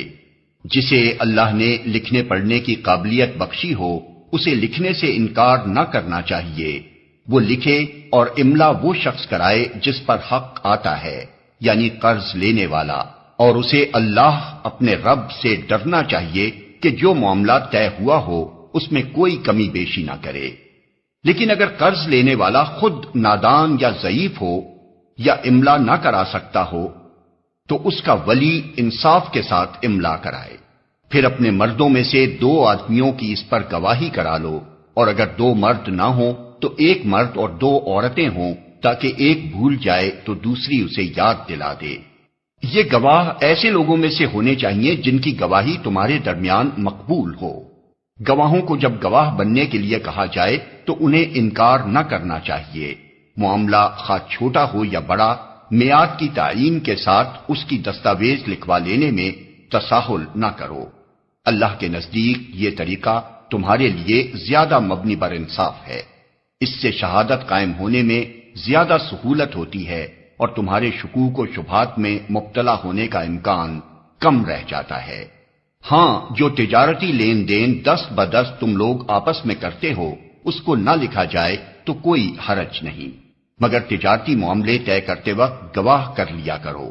کاتب اور گواہ کو ستایا نہ جائے، ایسا کرو گے تو گناہ کا ارتکاب کرو گے۔ اللہ کے غضب سے بچو، وہ تم کو صحیح طریقے عمل کی تعلیم دیتا ہے اور اسے ہر چیز کا علم ہے۔ اگر تم سفر کی حالت میں ہو اور دستاویز لکھنے کے لیے کوئی کاتب نہ ملے تو رہن بالقبض پر معاملہ کرو۔ اگر تم میں سے کوئی شخص دوسرے پر بھروسہ کر کے اس کے ساتھ کوئی معاملہ کرے تو جس پر بھروسہ کیا گیا ہے اسے چاہیے کہ امانت ادا کرے اور اللہ اپنے رب سے ڈرے، اور شہادت ہرگز نہ چھپاؤ۔ جو شہادت چھپاتا ہے اس کا دل گناہ میں آلودہ ہے، اور اللہ تمہارے اعمال سے بے خبر نہیں ہے۔ آسمانوں اور زمین میں جو کچھ ہے سب اللہ کا ہے۔ تم اپنے دل کی باتیں خواہ ظاہر کرو یا چھپاؤ، اللہ بہرحال ان کا حساب تم سے لے لے گا۔ پھر اسے اختیار ہے جسے چاہے معاف کر دے اور جسے چاہے سزا دے، وہ ہر چیز پر قدرت رکھتا ہے۔ رسول اس ہدایت پر ایمان لایا ہے جو اس کے رب کی طرف سے اس پر نازل ہوئی ہے، اور جو لوگ اس رسول کے ماننے والے ہیں انہوں نے بھی اس ہدایت کو دل سے تسلیم کر لیا ہے۔ یہ سب اللہ اور اس کے فرشتوں اور اس کی کتابوں اور اس کے رسولوں کو مانتے ہیں، اور ان کا قول یہ ہے کہ ہم اللہ کے رسولوں کو ایک دوسرے سے الگ نہیں کرتے۔ ہم نے حکم سنا اور اطاعت قبول کی۔ مالک، ہم تجھ سے خطا بخشی کے طالب ہیں اور ہمیں تیری ہی طرف پلٹنا ہے۔ اللہ کسی متنفس پر اس کی مقدرت سے بڑھ کر ذمہ داری کا بوجھ نہیں ڈالتا۔ ہر شخص نے جو نیکی کمائی ہے اس کا پھل اسی کے لیے ہے، اور جو بدی سمیٹی ہے اس کا وبال اسی پر ہے۔ ایمان لانے والو، تم یوں دعا کیا کرو، اے ہمارے رب، ہم سے بھول چوک میں جو قصور ہو جائیں ان پر گرفت نہ کر۔ مالک، ہم پر وہ بوجھ نہ ڈال جو تو نے ہم سے پہلے لوگوں پر ڈالے تھے۔ پروردگار، جس بار کو اٹھانے کی طاقت ہم میں نہیں ہے وہ ہم پر نہ رکھ، ہمارے ساتھ نرمی کر، ہم سے درگزر فرما، ہم پر رحم کر، تو ہمارا مولا ہے، کافروں کے مقابلے میں ہماری مدد کر۔